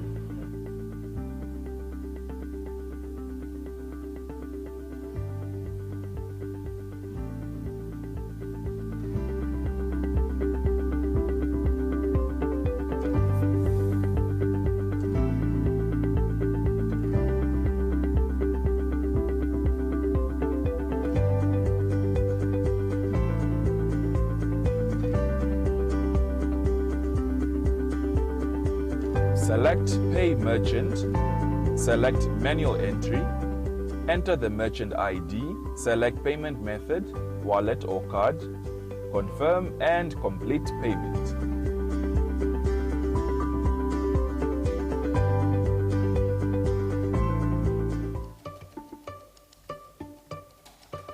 Hi, my baby. So what are you doing? I'm drawing a new debit card for DGU. Wow, it looks great. See, Papa?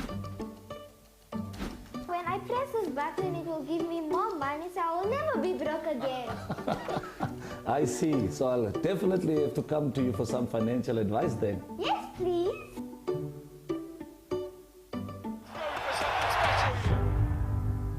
As a kid from the streets of Mondesa, it took one belief, one dream, and one seed of aspiration planted in the right mind. It takes hard work. It takes dedication. It takes commitment. It takes heart to never give up. It takes bravery to persevere. It can be difficult. It can be testing. It can be a long, winding road filled with ups and downs. But with everything that it is, with the right attitude, the right mindset, and belief, anything is possible. If you believe, it can be.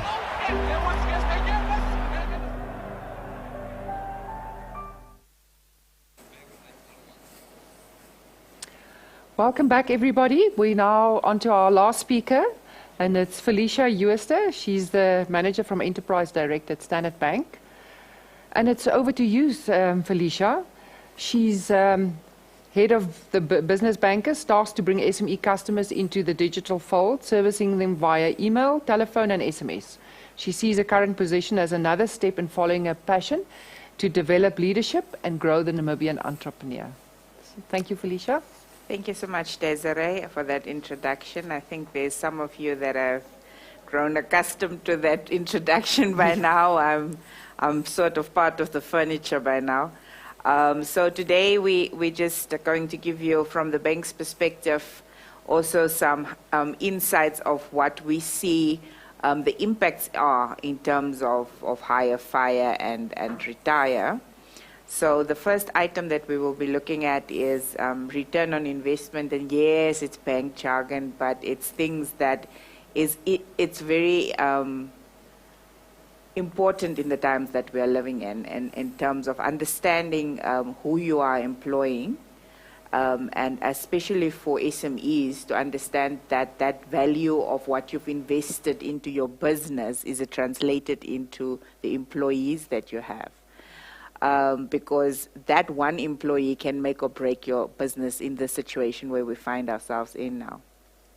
There were so many times that if I go to a shop, or I don't know, maybe even go to a pharmacy, and you see the person standing behind the counter, and that person seems as if they are carrying the world on their shoulders. So is that person what you would, or what that person is portraying for your business, is that what you want to be portrayed about your business? Is it delighting your customers? So what we would then say is also, yes, we've been hearing things like virtual marketing. We've been speaking, I think, a couple of sessions back about how to position your business in the marketplace digitally. But also very going hand in hand is the person that represents your business. And there's one thing that I've mentioned in that session that frustrates the living daylights out of me is when a business has a website, or alternatively a Facebook page, and nobody responds to the comments or the questions in the chat of that specific business. So who is looking after that virtual platform that you've created for your business, and how frequently are they visiting that site, for instance? Is your people that you've been employing understanding what you as the owner of that business want your customers to experience in their journey with you as the service provider or alternatively product provider? And are they in sync with what your vision is for your business? And if that is not there, it's the make or break at the stage for a business, whether that customer is delighted with the service or product that they receive or not. And these are the things that we should govern against in terms of, from a labor perspective, as per Sam's very well thought through and well positioned presentation. From a mental perspective, as Gisela has shared with us today.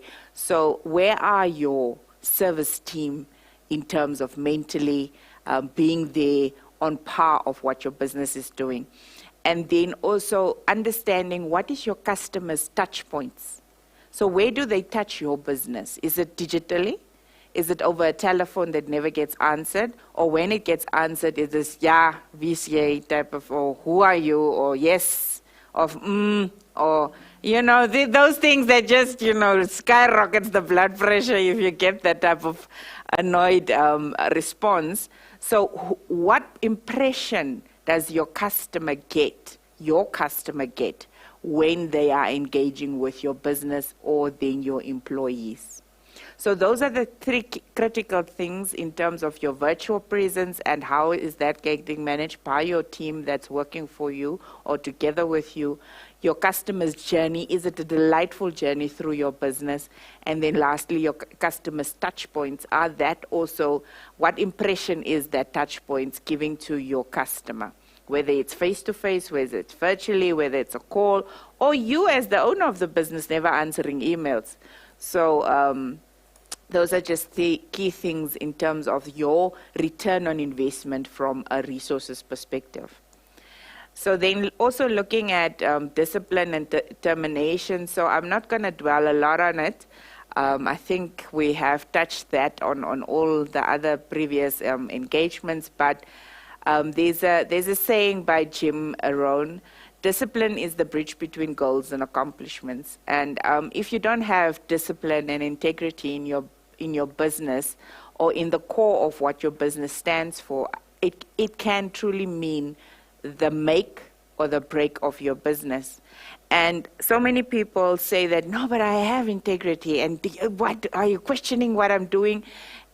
It's not about that. In the times that we live in, it's really about doing the right thing because it's the right thing to do, not because you feel like it or you don't feel like it, or you're going to get a kick out of it, or you're going to get a kickback in some cases. But that's basically a lot to do in terms of workplace discipline, and that translates to whether customers would want to use your service or your product, or alternatively what your business presents. So also in terms of workplace discipline for the SMEs, say for instance you employ, your business's core function is, for instance, in construction. Is the people that you are employing skilled enough to do the work that it doesn't need to be redone? And you lose out on, or you lose out on interest that you could have gotten because the work is done ahead of time. Then you get interest claims against the business as a result of poor work performance of people that you've employed cheap. So we know that you can get anybody to come and paint a house, but it doesn't help you any bit for your business and the legacy you want to build for your business if after 3 weeks the paint starts chipping off, or it's the wrong kind of paint, or things like that, you know. Or they always say these things that in a mechanic's house the cars are always broken, and in a carpenter's house all the cupboards doors are off. Please don't ask what they say about us bankers. But that's the thing. What is your business standing for in terms of integrity, the value that you bring to the party, and are the people that work for you, your employees, are they aligned with that same vision for your business? And then also we spoke about safety on the workplace. Even safety for people working from home is something very critical in terms of we've been having people actually asking for specific chairs because the chairs they have at home or the desks they have at home where they need to work from are just not conducive, and they don't have the funds to purchase such. So that's also something that you need to look at.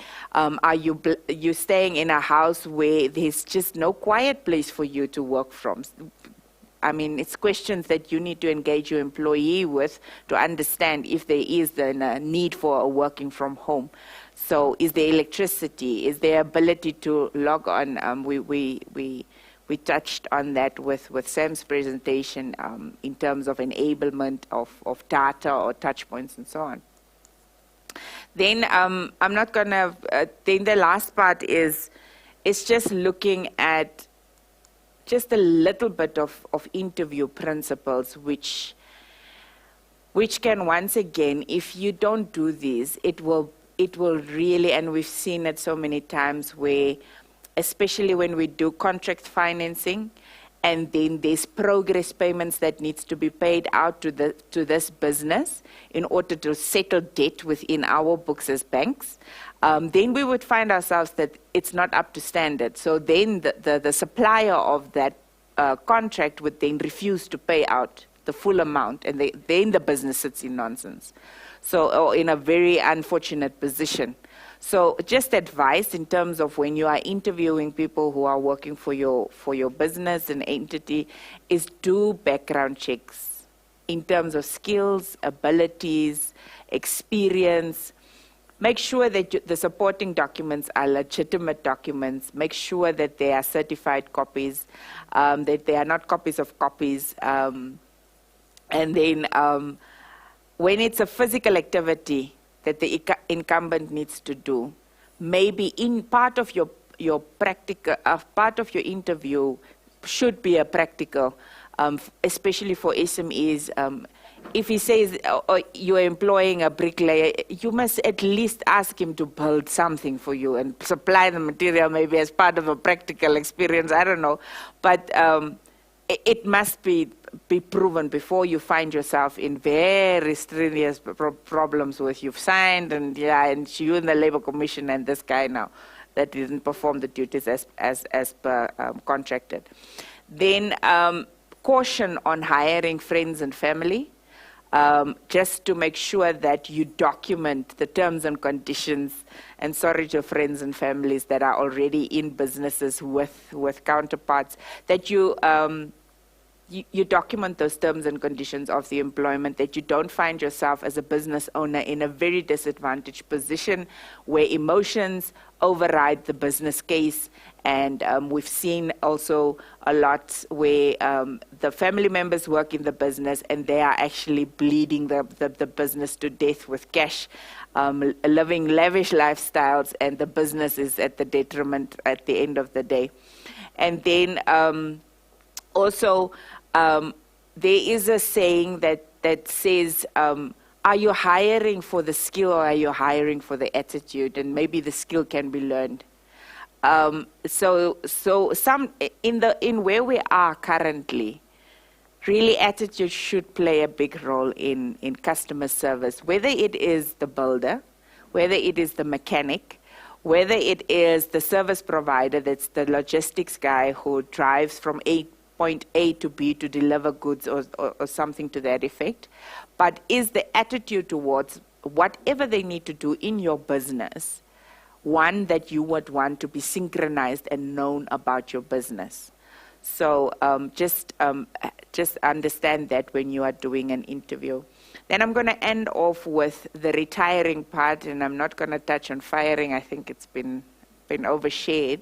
Is that as a Standard Bank SME bank account holder, this is the cover that we give automatically as part of our covering, just the fact that you have an account with us, for any SME that has a current account with us. So it is part and parcel of your current account with us. So you are covered up to 50,000 accidental death and permanent disability. You are also, for temporary disability, it's a 1,500 per week. If you want that amount to be increased, you are welcome then to speak to our brokers. Their contact details are just at the bottom of the screen. And then the medical expenses is also covered up to a sum of $15,000. So that is for the businesses banking with us. And if you would want to add any other items to your cover, you're also welcome to speak to them at a minimal fee. They will then just look at what you are covered for as a business and making sure you are covered in all your bases. So, and with that, also just remember that this is the time that you review your will. This is the time that you take, and please do. I know it's not a doom. Some people feel that if you speak with regards to last will and testament, oh no, you're bringing death upon me. You know, there's so many folklore type of thinking and analogies that people think, you know, that this is the myths. But it's a myth in terms of bringing death on. It's just being prepared. We as the bank also see now with COVID's impact with a lot of deaths, so many people are unprepared, and we sit with scenarios where we really don't know what is now the next step, because there are situations where even the benefactors have also not survived. And then there's nothing in the last will and testament that is held, maybe. What is the next of kin to do?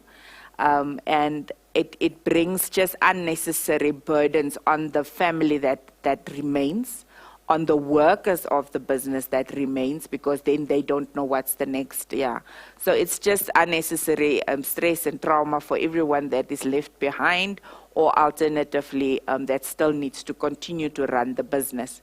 So please speak to your insurance broker, and also we have left our contact details to review if that is not in place for your business. So that's all from my side for today. Not much to share. I'll give back to Desiree. Thank you. Thank you, Felicia. There's one more question that came through before I carry on with the questions for you. That was for Sam, and it's from Jimmy. And the question: if an establishment's operations are affected by COVID-19, restrictions to operations, okay, can an employer enforce annual leave on employees? Yes, most definitely. The reason with the law makes provision for annual leave, that an employee is entitled to annual leave. However, when and how many days at a time is up to the employer to decide. So in circumstances like this, the employer can insist and say, listen, there's no work to be done. I would like you to take X, Y, and Z days of leave, and that can happen. Obviously, once again, communication. Yes. Sit down. Is it?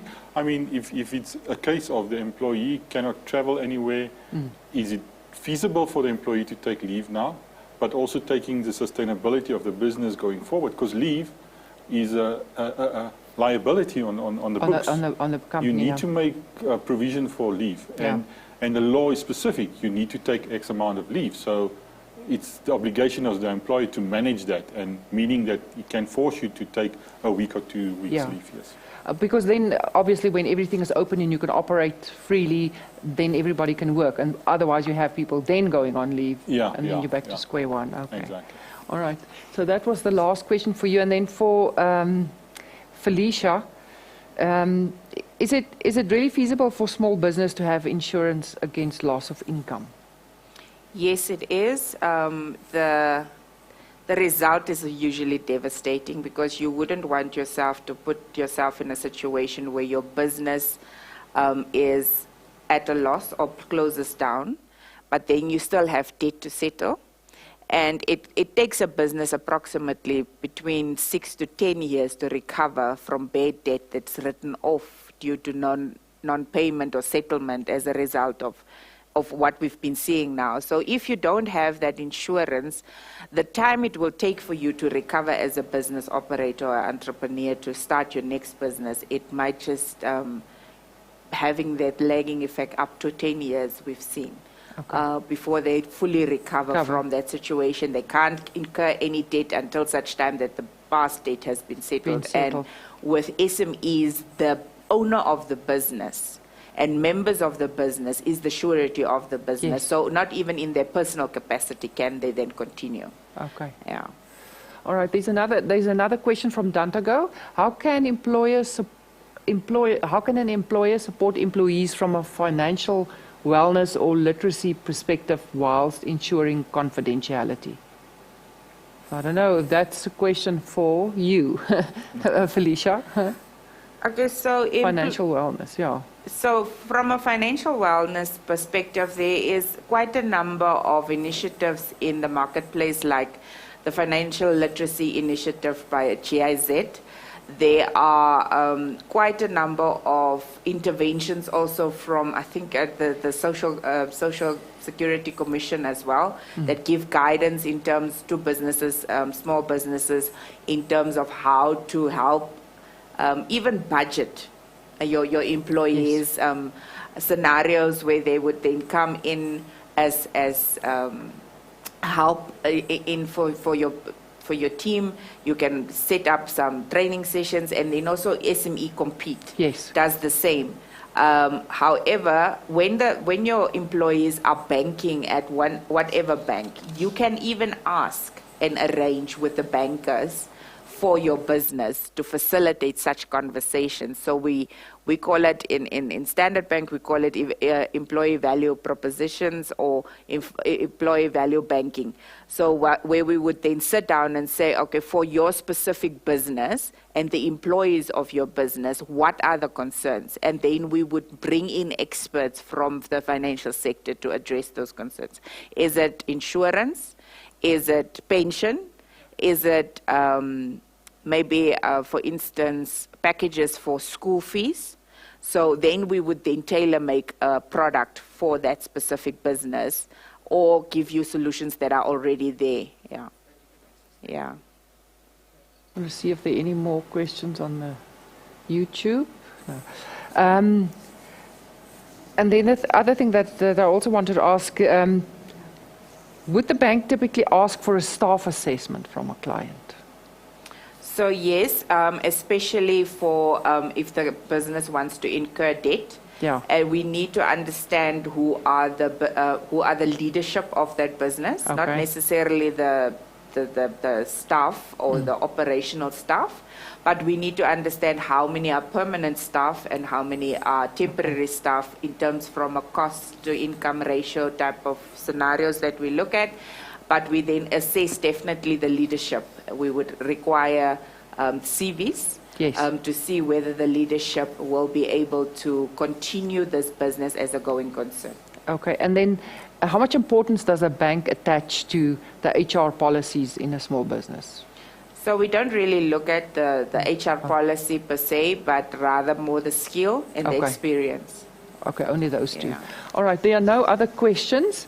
I think that does it for today. I just want to double check and see. I don't know if anybody else wants to pose a question.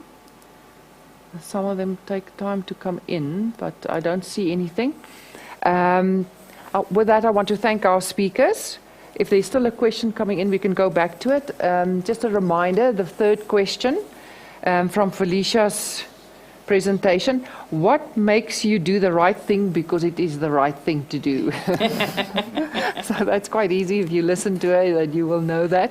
So please, that is the last question on the competition form. Please access it and answer. And then don't forget the link for the HR package that I will send to you. Just complete the form, so I have your email so that I can send it to you, because it's quite a lengthy package, all the documentation that goes with it. And that is then our wrap-up for today. And I want to thank you three for being here with me today, and all the viewers out there. Thank you so much for your time and your expertise and the patience from the viewers and attending the webinar. There's been quite a lot of returning viewers that we've had with each webinar, and we are running out of our series. We are now on number 7, so we've got 3 more to do, and then we'll have to talk to Standard Bank and see if they've got something new for us to do. Okay. So we've had our practical guidelines to highlight the importance of operating on the law when it comes to human resources, and we've done how to prepare yourself and your staff for the tremendous impact of the COVID-19 virus. And for that, I want to thank our presenters. Thank you. You've done it brilliantly. Thank you so much. Both chat rooms are open, and if you have any more questions, or if you want to send emails that we can address it if there's confidentiality issues, you can just contact me. You have my email address. I'm sure our presenters wouldn't mind if I give them their email addresses, Gisela, if that will be fine with you. And then you can pose questions or organize virtual meetings. Our next talk is in August, and the topic is location, location, location. And here we will be addressing, should I buy or should I lease my property? And also we'll incorporate the pros and cons of remote working, and we'll be looking at that issue. So that will be the webinar for middle of August. Make sure that you've completed the competition entry form, and thank you so much for attending. At the end of our final webinar, there will be an overall winner for the Standard Bank #GrowYourBusiness talk series. And I want to thank Standard Bank and Enterprise Direct. Thank you for making the webinar possible. And then also to our technical team, Brian and your team, thank you so much. And on our side, Alex and Don, thank you very much for assisting and your understanding of digital communication. And I think we've all learned a lot. So stay safe, healthy, and best wishes from us. Until next time. Thank you.